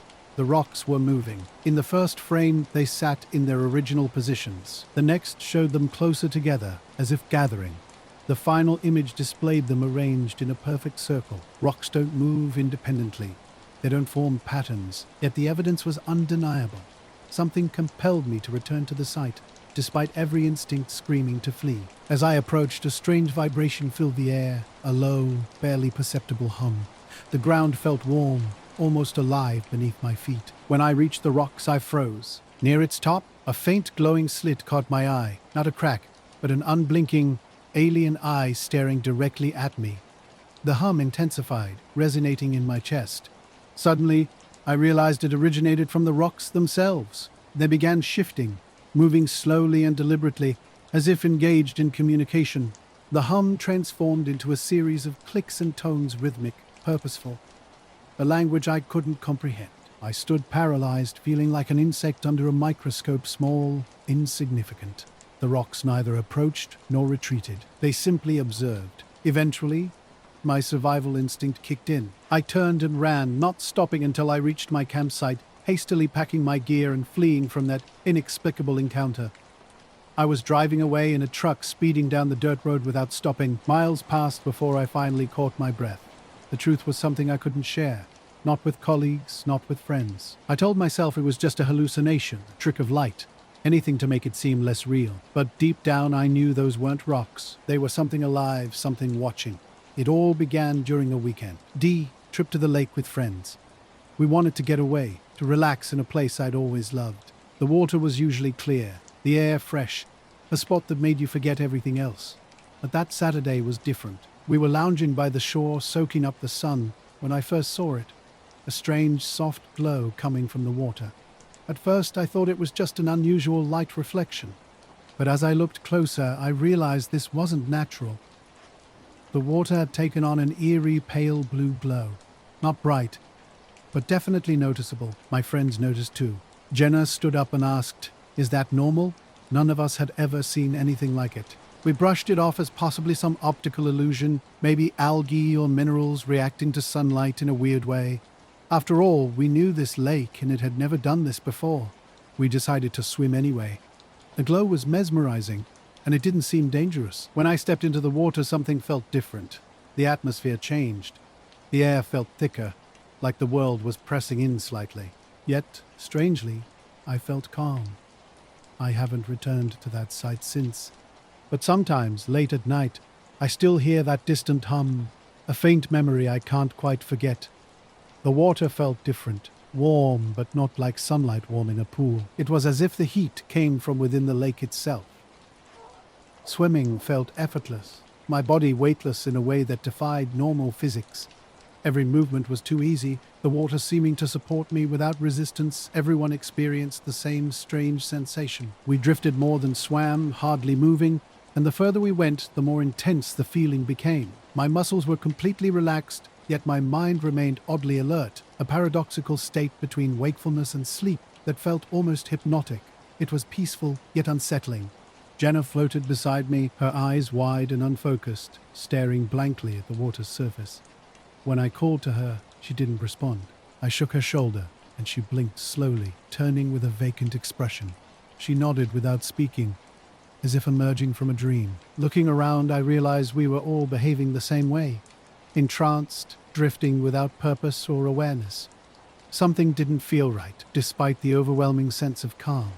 Then I noticed the glow. It wasn't just on the surface anymore. It was coming from beneath the lake, growing brighter in the deeper areas. Large shapes moved under the water. A low, vibrating hum resonated through the lake, something I could feel deep in my chest. It was almost as if the lake was alive, breathing. I called out to the others, but no one responded. They continued floating, staring blankly. Uneasy, I swam closer to the shore, trying to distance myself from whatever was happening. I was swimming when the water started to feel strange. Each stroke became harder, and the deeper I went, the stronger the pull became. It felt like something didn't want me to leave. Then I saw it, about 10 feet beneath the surface. At first it looked like a stone, but as I got closer, I realized it was something else entirely. The object was smooth and dark, with faint swirling patterns. It was glowing softly, pulsing almost like it was alive. Somehow it was communicating, not through light or sound, but through the water itself. I could feel its presence deep in my bones, as if something was trying to speak directly to me. Suddenly, the calm shattered. Dread washed over me, and I knew I needed to get out of the water. I called to the others, but they didn't hear me. They just kept floating, staring blankly at the lake's surface.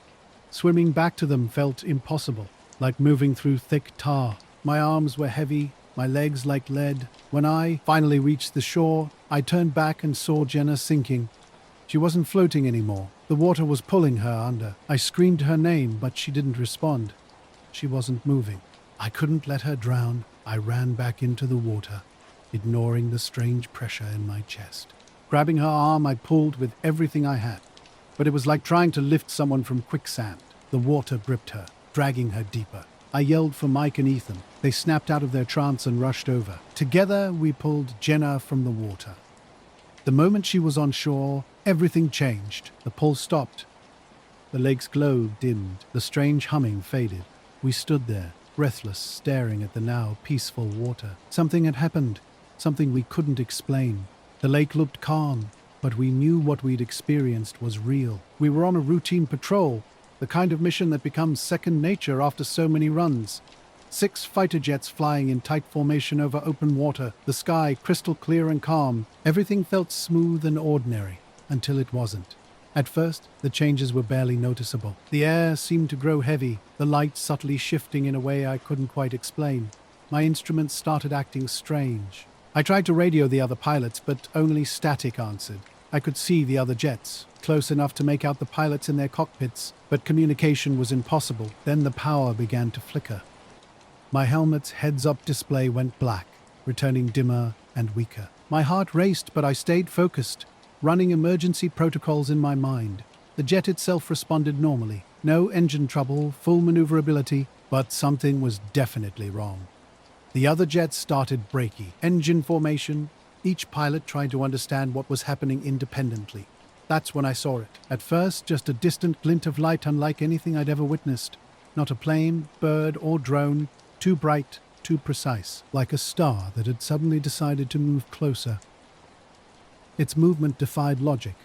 Darting, stopping, starting, as if testing something. To this day, I can't explain what we encountered that night. Maybe an alien organism. Maybe something else entirely. But one thing remains certain. I'll never go near that area again. The experience left an unshakable mark. Something was out there, watching, testing, probing, something beyond our understanding that pulled us into its strange, inexplicable game. The light caught my attention, growing closer with each passing moment. It wasn't just a light anymore. As it approached, a shape emerged. Smooth and rounded like liquid metal suspended in midair. No wings, no engines, nothing that made sense for flight, yet it moved with purpose, as if alive. Hovering near, I saw my reflection rippling across its surface, distorted like looking into water. The jet controls went dead. I tried adjusting the throttle, the stick. Nothing responded. Around me, other jets drifted like leaves on a still pond. The object moved between us, slow and deliberate, examining each plane. My breath caught in my throat. This wasn't from here. Suddenly, one jet attempted to fire a missile. The flash erupted, but the missile hung frozen in midair, as if time itself had stopped. Then it dissolved, not exploded, but melted away particle by particle, until only a wisp of smoke remained, but melted away particle by particle, until only a wisp of smoke remained. Instead of aggression, the object responded with light. A beam shot skyward. Not a weapon, but something else. A signal. A message written in shifting, dancing patterns of color I couldn't comprehend, yet couldn't look away from. We were Tra. Inept for combat, for survival, for emergencies. But this was beyond everything. It could have destroyed us easily, yet it waited, chose not to. Something was happening. My only communication option was an emergency flare. A desperate, simple attempt. Somehow, I managed to launch it into the sky. The object reacted instantly. Its emitted light changed, matching the flare's color. Then it moved, positioning itself directly in front of my jet. So close, I could barely breathe. The lights began to pulse, not randomly, but in a deliberate pattern. A language I couldn't hear, but could see, communicating something just beyond my understanding. I was in a remote national forest about 2 hours from the nearest town. A place I knew well from previous photography trips. My camera gear was packed, hoping to capture some wildlife. Early afternoon, I'd been following a narrow trail, moving slowly and scanning for photographic opportunities. The forest felt unusually silent. Normally bird songs and rustling squirrels filled the air, but now only the sound of my boots and creaking trees broke the stillness. When I rounded a bend, a herd of deer appeared in a small clearing past a dense pine line. As I was preparing to shoot, something strange happened. I launched a flare, its color piercing the quiet landscape. The object responded, matching the flare's color and pulsing faster. We began a peculiar communication, not with words, but with light and color. Each flare was answered, creating a rhythm I couldn't logically explain, yet I sensed something deeper, a form of communication, of thought. This wasn't just light. It felt alive, with intent. Suddenly, the object shot straight up, vanishing faster than anything I'd ever seen, leaving only a faint shimmer. Back at base, we filed reports and underwent debriefing, but no one could explain what occurred. None of us sure we wanted to understand. Whatever this was, it wasn't human, but it wasn't a threat either. It could have destroyed us, but chose not to. Instead, it seemed to be trying to convey something beyond our comprehension. I think about that encounter constantly. The object's movement, its communication, the sense that it was attempting to tell us something. I don't know if it will return, but if it does, I hope we'll be ready to listen.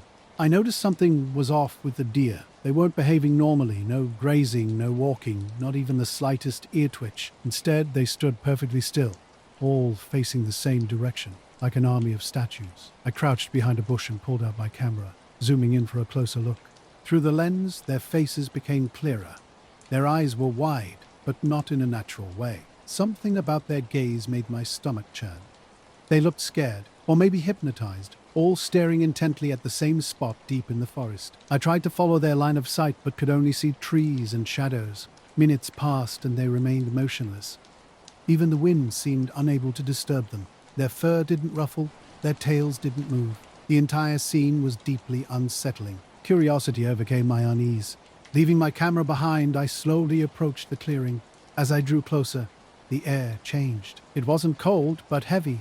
Like the charged atmosphere before a thunderstorm, my skin began to tingle, and the hair on my neck stood on end. Stepping into the clearing, I realized the deer were completely unaware of my presence. I could have touched them and they wouldn't have flinched. Something held them in an inexplicable trance, and I didn't dare get too close.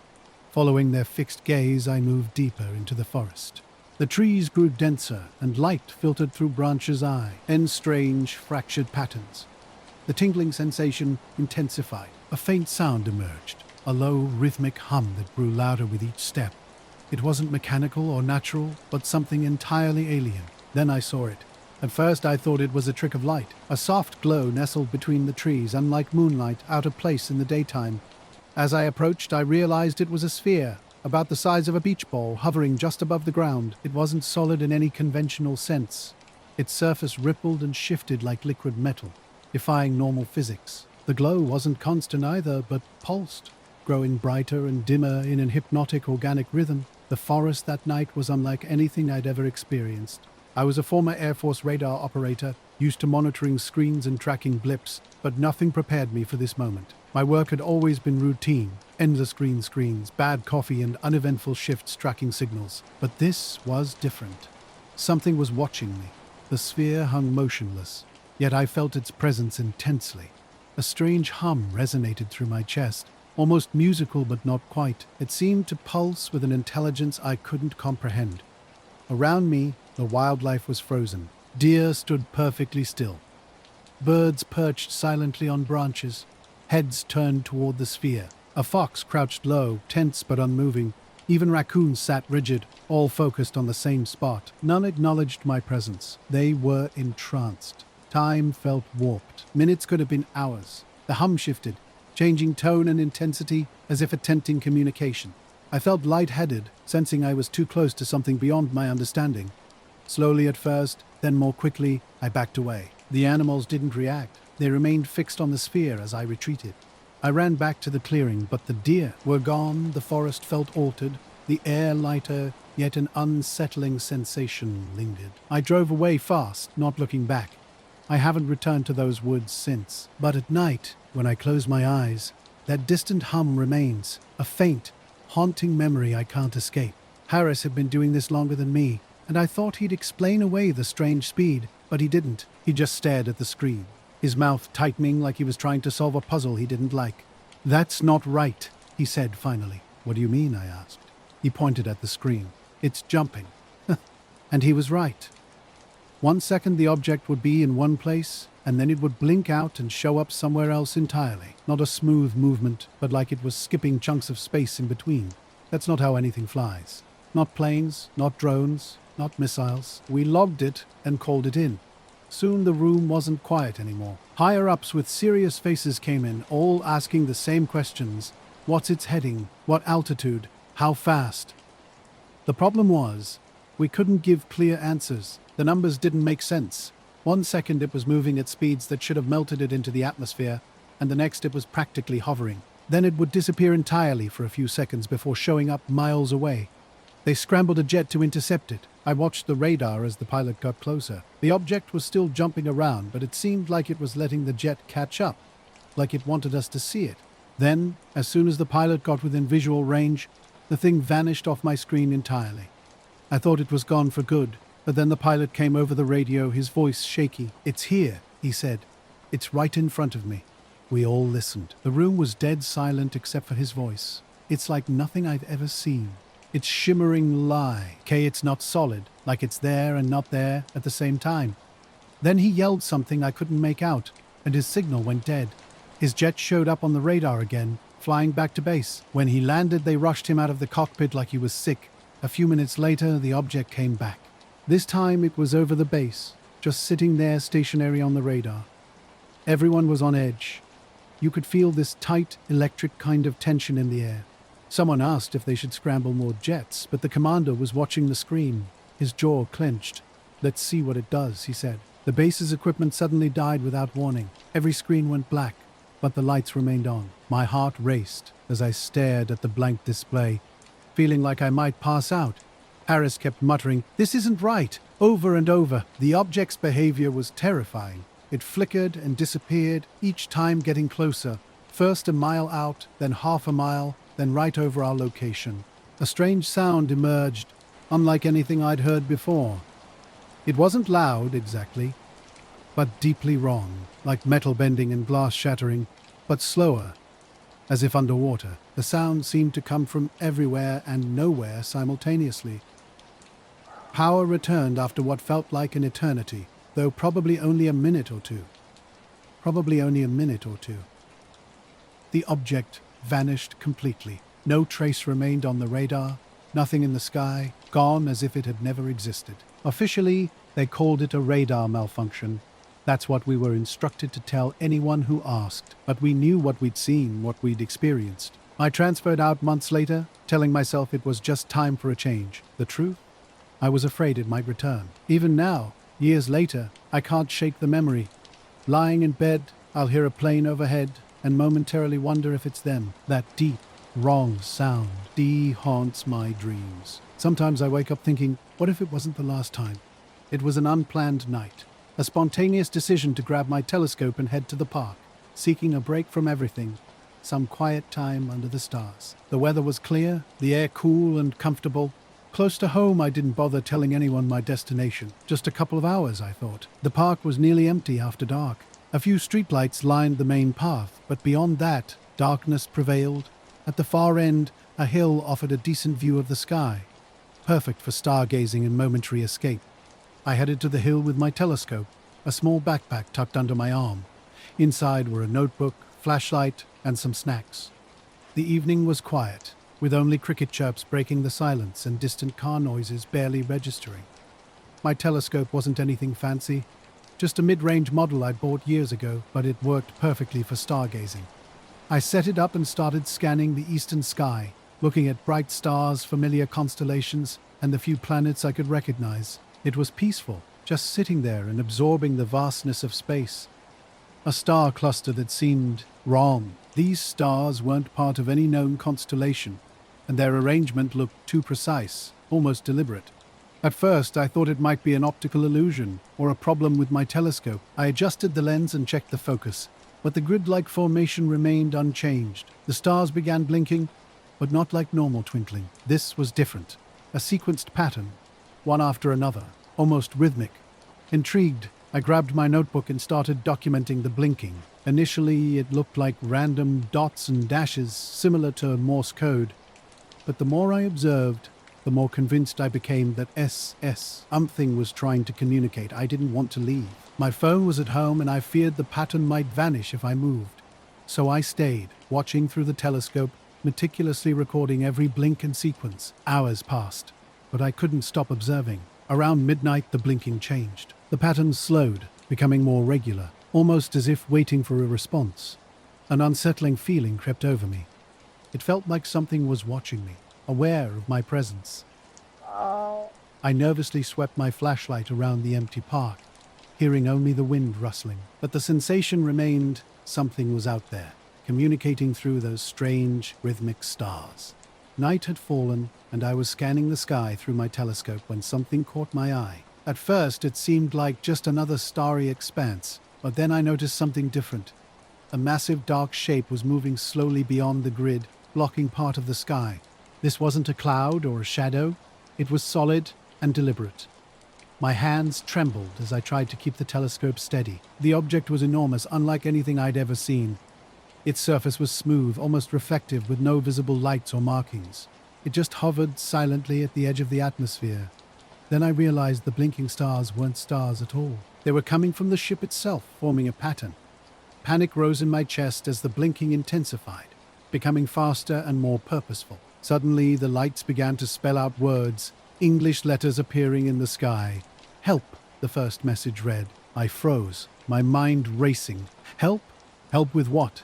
Who needed assistance? My instinct was to scream, but I knew that wouldn't help. Instead, I grabbed my notebook and started recording the message as it unfolded. More words appeared. Danger. Trapped. Escape. The urgency was palpable. Something out T. Here was in serious trouble. And somehow, inexplicably, it was reaching out to me. I felt a strange combination of fear and responsibility, as if I'd been chosen for a task I couldn't comprehend. As suddenly as it began, the blinking stopped. The grid of lights faded, and the massive ship began to drift away, melting into the darkness without a sound. I sat stunned, heart pounding, staring at the now empty sky. The notes in my hand were my only proof that this wasn't a dream. I packed up my telescope and walked home, replaying every moment in my mind. Why me? Questions swirled without answers, leaving me with nothing but an incredible, inexplicable experience. I was part of a standard reconnaissance mission, nothing out of the ordinary. 5 of us were flying F-16s over the Bermuda Triangle, following up on reports of strange radar signatures and pilot claims about unusual lights and equipment failures. Captain Daniels led our squadron, with me as second in command. Carter, Lopez, and Singh were experienced pilots, reliable and sharp. We started the mission casually, joking over the comms during the first leg. The weather was clear, the sky endless, and the ocean below looked unnaturally smooth, like a giant sheet of glass. About an hour into the flight, things started getting weird. My instruments began to flicker. The altimeter and compass couldn't settle on a reading. I noticed Carter's jet veering slightly, his wing dipping. He reported sluggish controls over the radio. "Stay in formation," Daniels ordered calmly. Then it appeared. A strange light, unlike anything I'd seen before. Not a flare or reflection, but a diffused, pulsing glow, like a misty substance hanging in the air. It seemed to have no source, just hovering and growing brighter as we approached. "Is that moving toward us?" Singh asked, voicing what we were all thinking. The light spread across the horizon, seemingly swallowing the sky. Our radios went silent, replaced by a low hum that resonated deep in my skull. My jet's controls locked up completely. No response from the stick or pedals. Since that night, I've returned to the park several times, hoping to see those lights again. But the sky remains normal, just stars and constellations, nothing unusual. I've considered telling someone, scientists, authorities, anyone, but I can't figure out how to explain it without sounding crazy. All I have are my notes and the memory of that night. Something about the encounter felt deliberate, like a warning or a desperate plea for help. Whatever it was is still out there, and I can't shake the feeling that it might return. The jet was pulling me forward against my will, and Daniel's distorted voice yelled to eject. I reached for the lever, but before I could pull it, everything changed. A light enveloped everything, not blinding, but overwhelming. The world outside the cockpit dissolved into an endless white void, and my stomach churned as if the jet was spinning, though the instruments had gone silent. Then suddenly, it stopped. When the light faded, I was no longer in the sky. The jet rested on something like ground, its cockpit canopy dark and controls completely dead. I reached for the emergency release, bracing myself, and the canopy popped open with a hiss. Cool, metallic air rushed in. Climbing out, I froze. This landscape was nothing like Earth. The ground was a dull grayish-green, smooth but uneven, like polished stone. In the distance, towering structures rose, geometric and jagged, glowing with a pulsing light we'd seen earlier in the sky. Above, a deep, swirling purple stretched out, with two massive moons hanging low and casting an eerie light over everything. Other jets were scattered in a rough circle nearby. Daniel's was already out, waving us over. We regrouped in tense silence, no one knowing what to say. Carter kept glancing at the sky as if expecting it to collapse, while Singh muttered something about alien abductions. "Everyone okay?" Daniels asked. We all nodded, though none of us truly felt okay.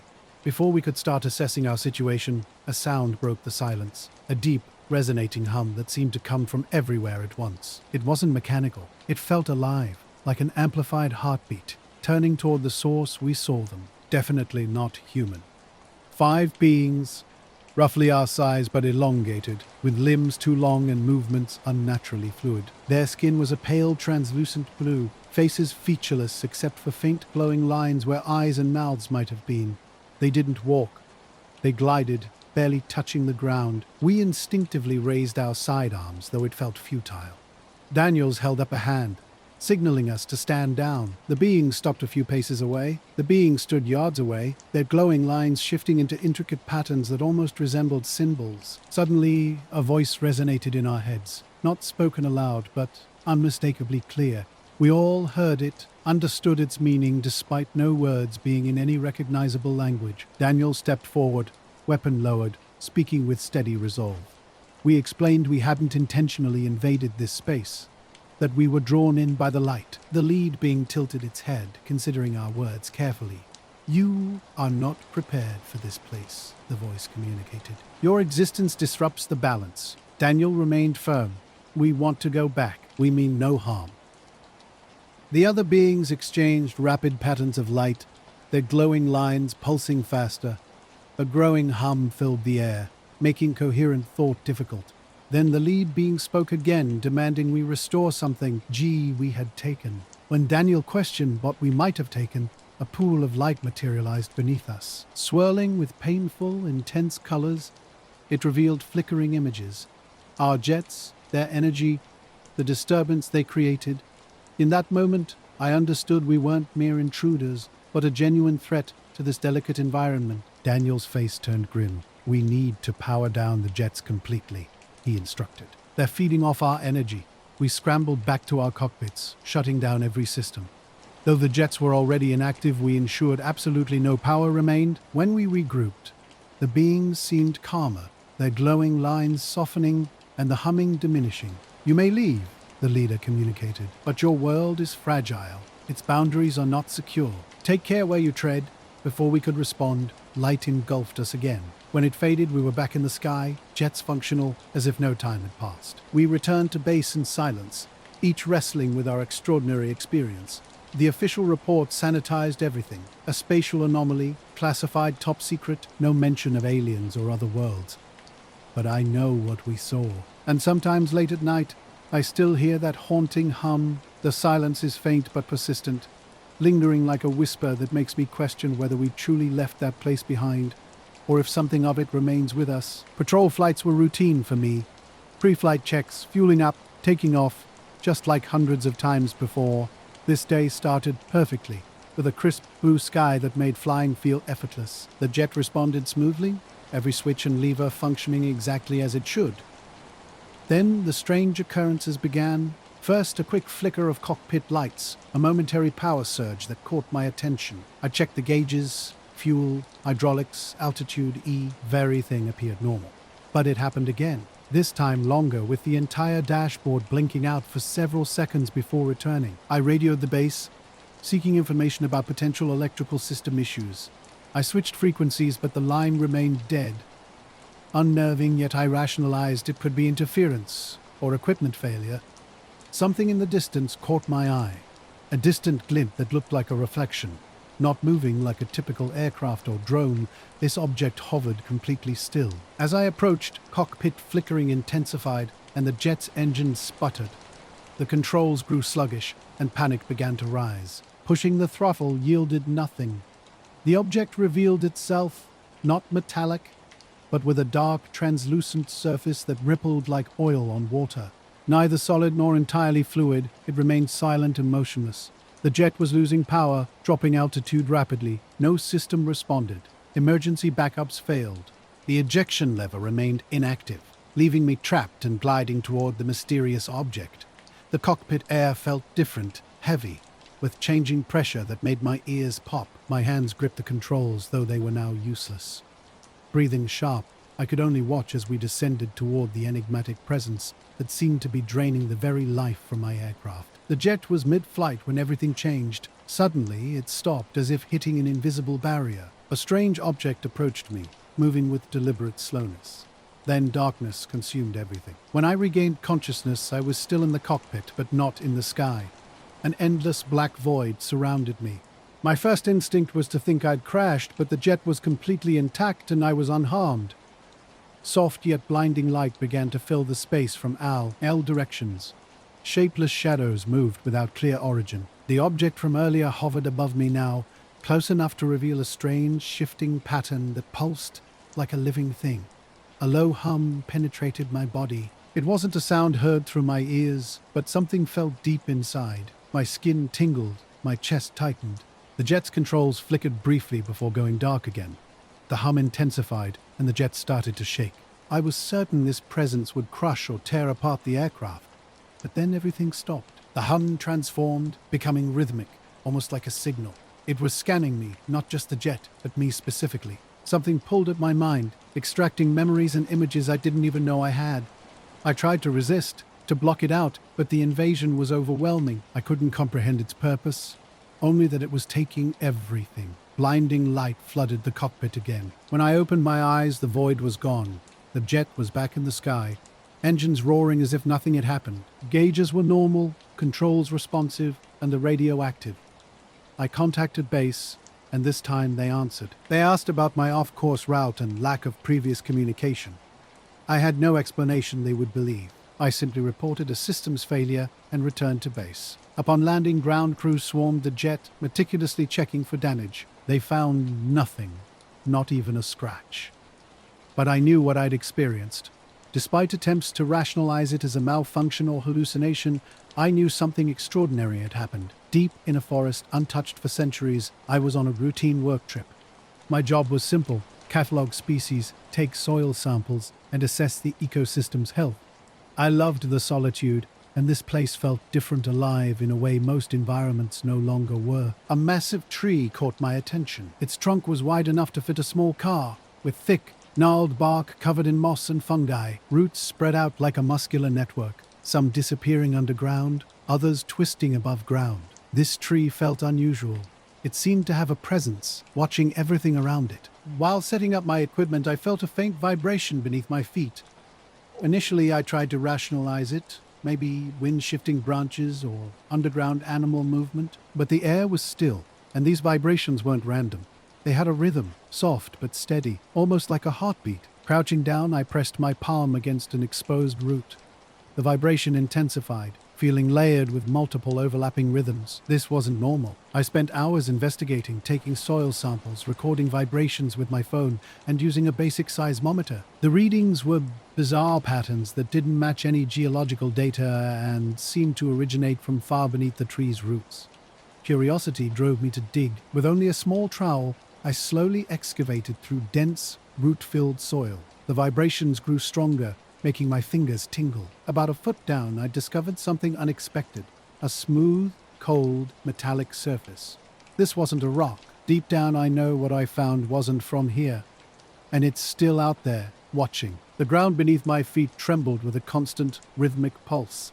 A rounded, metallic surface curved downward, disappearing into the earth, far larger than I could uncover alone. The metal was unlike anything I'd seen before. with a faint sheen that seemed to glow without any light source. My chest felt tight, breath caught in my throat. The metal felt alive, not like an organism, but like a machine, acutely aware of my presence. Despite my hesitation, I pressed my palm against its surface. Instantly, the forest went completely silent. No birds, no rustling leaves. Everything paused. Then came a sensation, not a vibration, but something brushing against my mind. Not words or images, just an overwhelming sense of being observed. My heart raced as I pulled my hand back, but the feeling remained. I set up my camera, documenting what I'd discovered. The vibrations changed, growing faster and more intense. The ground began to hum. Suddenly, the trees' roots shifted, creaking like old wood under strain. One massive root lifted deliberately, exposing more of the metallic surface. A faint glow began to pulse, spreading across the ground in a web of light. Beautiful and terrifying, it was like witnessing something beyond human comprehension. The presence returned, stronger now, no longer just observing, but attempting to communicate. The vibrations transformed into patterns. A message, not in any recognizable language, but with a distinct structure, like a complex code. I frantically recorded the sequences in my notebook. A strange clarity descended, my thoughts seemingly guided by an external force. The message conveyed ideas and concepts just beyond my full understanding. As suddenly as it began, everything stopped. The glow faded. The vibrations ceased. The forest erupted back to life, leaving me stunned and questioning everything I'd just experienced. I'd been tracking this rare migratory flock for over a week, a species that passes through the region just once annually. Years ago, I'd glimpsed them briefly, but never in such numbers. Their destination was a remote area deep in the reserve, miles from any roads or trails, a journey that took me 2 grueling days of hiking with my gear and a small tent. Their distinctive features were unmistakable: feathers that caught sunlight in a shimmering display, and calls so sharp and high they seemed otherworldly. I'd set up camp at the edge of their royauty, NG clearing, watching them take off each morning in a breathtaking synchronized burst, hundreds moving as a single fluid organism. That morning started like any other. Cool air, a pale gray sky, the forest slowly awakening. Binoculars ready, I waited for the flock to stir. When they did, it was instantaneous, like someone flipped a switch. One moment they were still, the next they were airborne, rising in a massive twisting spiral. Just as I was about to grab my camera, something felt off. Their movement was different. Instead of spreading out toward the river, they were climbing higher, circling tighter and tighter, as if drawn by an invisible force. Initially, I suspected a predator might be nearby, but then I saw it. Hovering just above the treetops, nearly camouflaged against the clouds, was an object so still it seemed unreal. As night fell, I couldn't sleep. I pored over my recorded patterns, searching for meaning. They matched no known code or language, yet they felt deliberate, intelligent. My thoughts drifted to the tree, how it had moved, how it seemed connected to something buried beneath, old, older than the forest, maybe older than humanity itself, and somehow it was still watching. When morning came, I packed my gear and left. I told no one what I'd discovered. Part of me knew they wouldn't believe me, but a deeper instinct wanted to protect whatever this was. Some things aren't meant to be disturbed. The morning was eerily quiet as I stood watching through my binoculars. A strange object hovered motionless in the sky, unlike anything I'd ever seen. Its surface was a dull metallic gray that seemed to shift subtly whenever I tried to focus directly on it. No lights, no sound, nothing explained how it remained suspended in the air. Suddenly, birds began breaking from their spiral former, shade, flying directly toward the mysterious object. One by one, they disappeared into its surface without any visible impact or reaction from the craft. It was as if they were being absorbed, which made my stomach churn. Yet I couldn't look away. My mind raced, desperately trying to rationalize what I was seeing. I wanted to believe it was a natural phenomenon, perhaps an atmospheric mirage or an unusual cloud formation, but deep down, I knew this was something else entirely. The way the birds moved, the way the object seemed to pulse faintly like a living thing, defied any logical explanation. I felt paralyzed. The thought of moving or drawing attention to myself seemed impossible. My legs felt like lead, and my camera might as well have been miles away. Then, just as mysteriously as it had appeared, the craft began to rise. Its movement was impossibly smooth. climbing higher until it became nothing more than a distant speck swallowed by the clouds. When it disappeared, the forest fell into an unnatural silence. Even the wind seemed to have stopped. I remained there for what felt like hours, my mind struggling to process what I'd witnessed. Eventually, I forced myself to move, packing my gear and hiking back to the ranger station without once looking back. The idea of reporting what I'd seen seemed futile. Who would believe a story about a silent craft absorbing an entire flock of birds? Since that day, I haven't returned to that part of the reserve. The memory still haunts me. Sometimes, late at night, I can hear the birds' sharp, high calls echoing in my mind, wondering about their fate in whatever place that strange object took them. We were on a routine mission, carrying 2 satellites meant to enhance surveillance capabilities. The launch was clean, with no unexpected issues, and we reopened, ached orbit smoothly. From up there, Earth looked like a beautiful blue and green curve, and the weightlessness felt almost comforting now. I was running diagnostics on the first satellite when an unusual signal caught our attention. It wasn't the typical background noise of space. This was different, rhythmic and almost musical. The tone repeated in a distinct pattern that immediately grabbed our focus. Captain Reeves was quick to respond. He ordered us to triangulate the signal's source while reporting the anomaly to ground control. This wasn't coming from Earth or any known satellite. It was faint but persistent, originating just beyond our planned trajectory. Reeves decided to investigate. The shuttle had enough fuel for minor course adjustments, and our mission timeline allowed for some flexibility. Ground control, though initially hesitant, was equally curious about the mysterious signal. As we drew closer, the source became clearer, an object roughly the size of a small aircraft, slowly tumbling through the darkness. It was definitely not one of ours. Its surface was dark, almost organic-looking, with no visible seams or panels. The object didn't emit heat or show up on radar. It just hung there, suspended in orbit, with the signal pulsing steadily. Reeves wanted a closer look. Since the shuttle couldn't dock, we prepared for an extravehicular activity. I volunteered along with Martina, our payload specialist. We suited up, triple-checked our equipment, and entered the airlock. Floating toward the object was an otherworldly experience. Its surface wasn't smooth but covered in intricate shifting patterns that seemed to change under the light. When Martinez reached out to touch it, everything suddenly changed.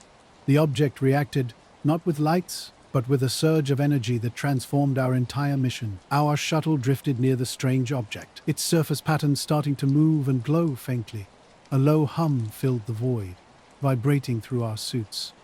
The signal we'd been tracking grew louder, almost deafening.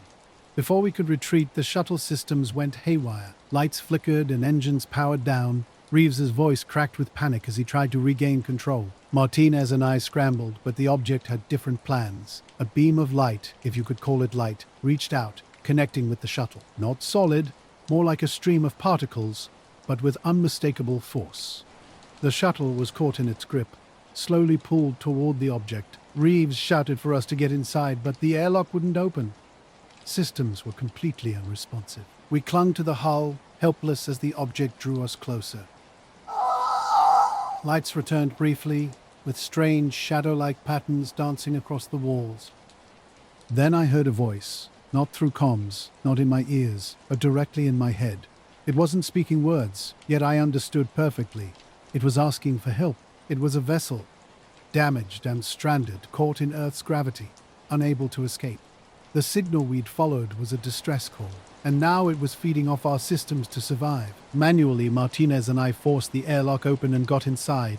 Reeves looked pale, gripping the controls like his life depended on it. The shuttle was being drained, its power redirected to the object. Something compelled me to speak out loud. I told it we couldn't survive without power, but we would help if it let us go. The hum softened, almost as if listening. Suddenly, the shuttle jolted. The beam disconnected and the object drifted away, its glow dimming. Our systems rebooted one by one. Engines roared back to life. Reeves didn't wait for ground control. He fired the thrusters and got U.S. out fast. Back on Earth, we endured hours of debriefing. The official report called it an encounter with unknown space debris. But we knew better. The object wasn't debris. It was alive in its own way and desperately seeking help. I still think about that voice, how it felt in my head. Whatever it was, it didn't mean us harm. It was simply desperate. We were the only ones who could help it, wanted to survive, if only for a moment. That day, I was flying a routine test mission in a new stealth jet, the kind of aircraft they keep hidden away, only bringing it out when absolutely certain no one's watching. I'd spent months training with this cutting-edge machine, believing I knew its every capability. At 4,000 feet over the Nevada desert, the sky was crystal clear. Visibility was perfect. I'd completed dozens of similar runs, testing the jet's evasive maneuvers and gathering data for ground engineers. Nothing unusual, or so I thought. At first, just a shadow, a trick of light. But shadows don't hover. Off my left wing, a dark, smooth shape hung silently. No lights, no markings. Control, this is Alpha 2. I've got a visual on an unidentified object bearing 200 yards. Silence. Then a crackled response. Alpha 2, say again. It's a bogey. Matching my altitude and speed. No response to signals. Copy that. Maintain visual. Stand by for instructions. I watched, expecting it to veer off or accelerate. Instead, it hovered casually, as if studying me. Suddenly, my radar erupted. Alerts flashed wildly, but nothing made sense. According to the instruments, the object didn't exist. Then it moved, impossibly fast. 1 second beside my wing, the next directly blocking my flight path. I pulled up hard, banking left. G-forces slammed me back as I tried to adjourn, void collision. But the object remained, perfectly aligned with my nose. I rolled right, diving desperately. The jet's systems screamed warnings. I ignored them, focused only on escape. But it was futile. Whatever this thing was, it wasn't just following me. It was predicting me. Every turn, every roll, every dive, it was already there, waiting. I felt trapped. A mouse with every escape route blocked before I could even consider it. This wasn't just pursuit. This was something else entirely. I was in my jet, pushing it to its absolute limits. Control, I've got no evasion options. I shouted, this thing's got me like glue. Disengage and return to base. How? It knew what I was doing before I even did. Panic crept into my voice. Pilots aren't supposed to panic, but this was different. I started improvising, throwing the jet into wild, nonsensical moves, zigzag patterns, random flips, anything to break its rhythm. The jet groaned under the strain. Its frame pushed to the absolute edge. Sweat dripped down my face, my hands aching from gripping the controls so tightly. For a split second, it worked. The shadow vanished from my view and relief flooded me. But it was short-lived. A moment later, it reappeared above me, perfectly aligned, almost as if mocking my efforts. That's when I realized this wasn't a chase. It could have taken me down at any moment if it wanted to. No, it was testing me, just as I'd been testing the jet. I was the subject of an experiment, and I didn't like where this was heading. My attempts to call control were futile. Comms were dead. Every system was down. No radar, no navigation, not even basic altitude readings. Cockpit lights flickered, and the engine whined under some inexplicable strain. The object pulsed, a ripple of light running across its surface. It wasn't just a shadow anymore. It shimmered, almost translucent, like liquid glass. A pressure built in my head. Not a sound, but something deeper. It made my teeth ache. Desperation or instinct took over. I spoke aloud. I don't know what you want, but I'm not your enemy. The hum stopped instantly. The pressure in my head vanished. The object moved again, slower this time. It circled me lazily before pulling ahead and stopping dead in my path. For a moment it hung there, then shot straight up, disappearing into the sky faster than I could blink. My systems roared back to life all at once. The sudden flood of lights and sounds was almost overwhelming. Control was shouting in my ear, demanding my status. But I was transfixed, staring at the empty sky where the object had been. Hours of debriefing followed. They asked the same questions repeatedly. What did it look like? How did it move? Did it attack? I told them everything, but I could tell they didn't believe me. I know what I saw that day wasn't human. It wasn't from here. And whatever it was smarter and faster than anything we've ever put in the sky. Most people would have dismissed it as equipment failure or pilot error. But I know the truth.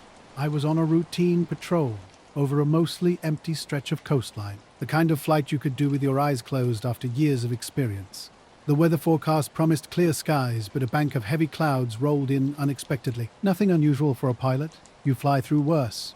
At 10,000 feet, I entered the cloud. It was thick, like flying through a solid wall. I couldn't even see my own aircraft's wings. My instruments worked fine, but there was this strange static in my headset.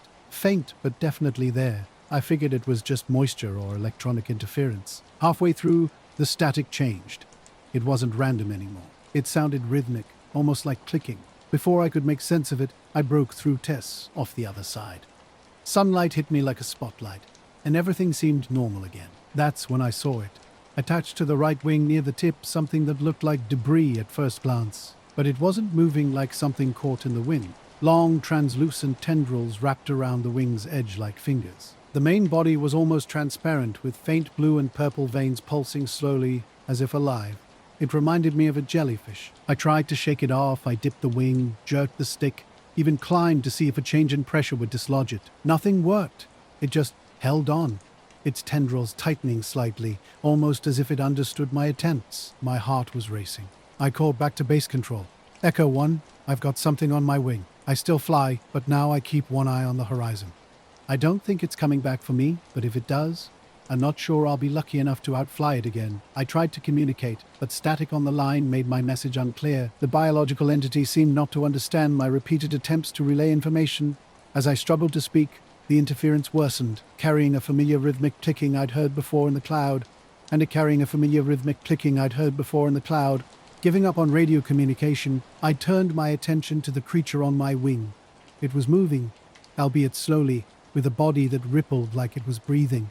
Tendrils began to unwrap, reaching out along the wing's surface. Instead, I started a gradual descent, hoping to return to base quickly. Suddenly, my instruments went completely haywire. The altimeter spun wildly, the compass needle jerked erratically, and the speed gauge flatlined. I lost all sense of orientation. Even my backup systems renned. Red, useless.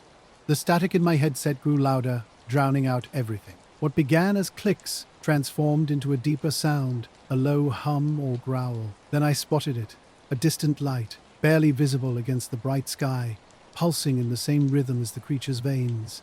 Initially, I mistook it for another aircraft, but its movement was too steady, too deliberate. As it approached, the thing on my wing pulsed faster, its tendrils stretching out and glowing faintly in blue and purple, not just a parasite, but a beacon. The light grew brighter and closer. I could now make out its shape, a massive, smooth, obsidian-like oval craft, moving silently, defying every aerodynamic principle I knew. Panic set in. I slammed the throttle forward, pushing my plane to its limits. The creature tightened its grip, almost clinging for survival. The clicking in my headset escalated to an unbearable, high-pitched screech. I ripped off the headset and tossed it aside. The craft was now directly behind me, filling my rear-view mirrors. It didn't attack or threaten, it simply followed, matching my every move with unsettling ease.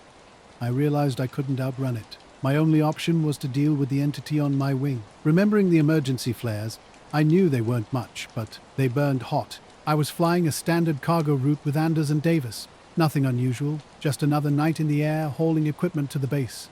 We had 3 crew members, me as the pilot, Anders as co-pilot, and Davis managing the load. The hold was packed tight with crates, mostly spare parts and some sealed military containers we knew better than to ask about.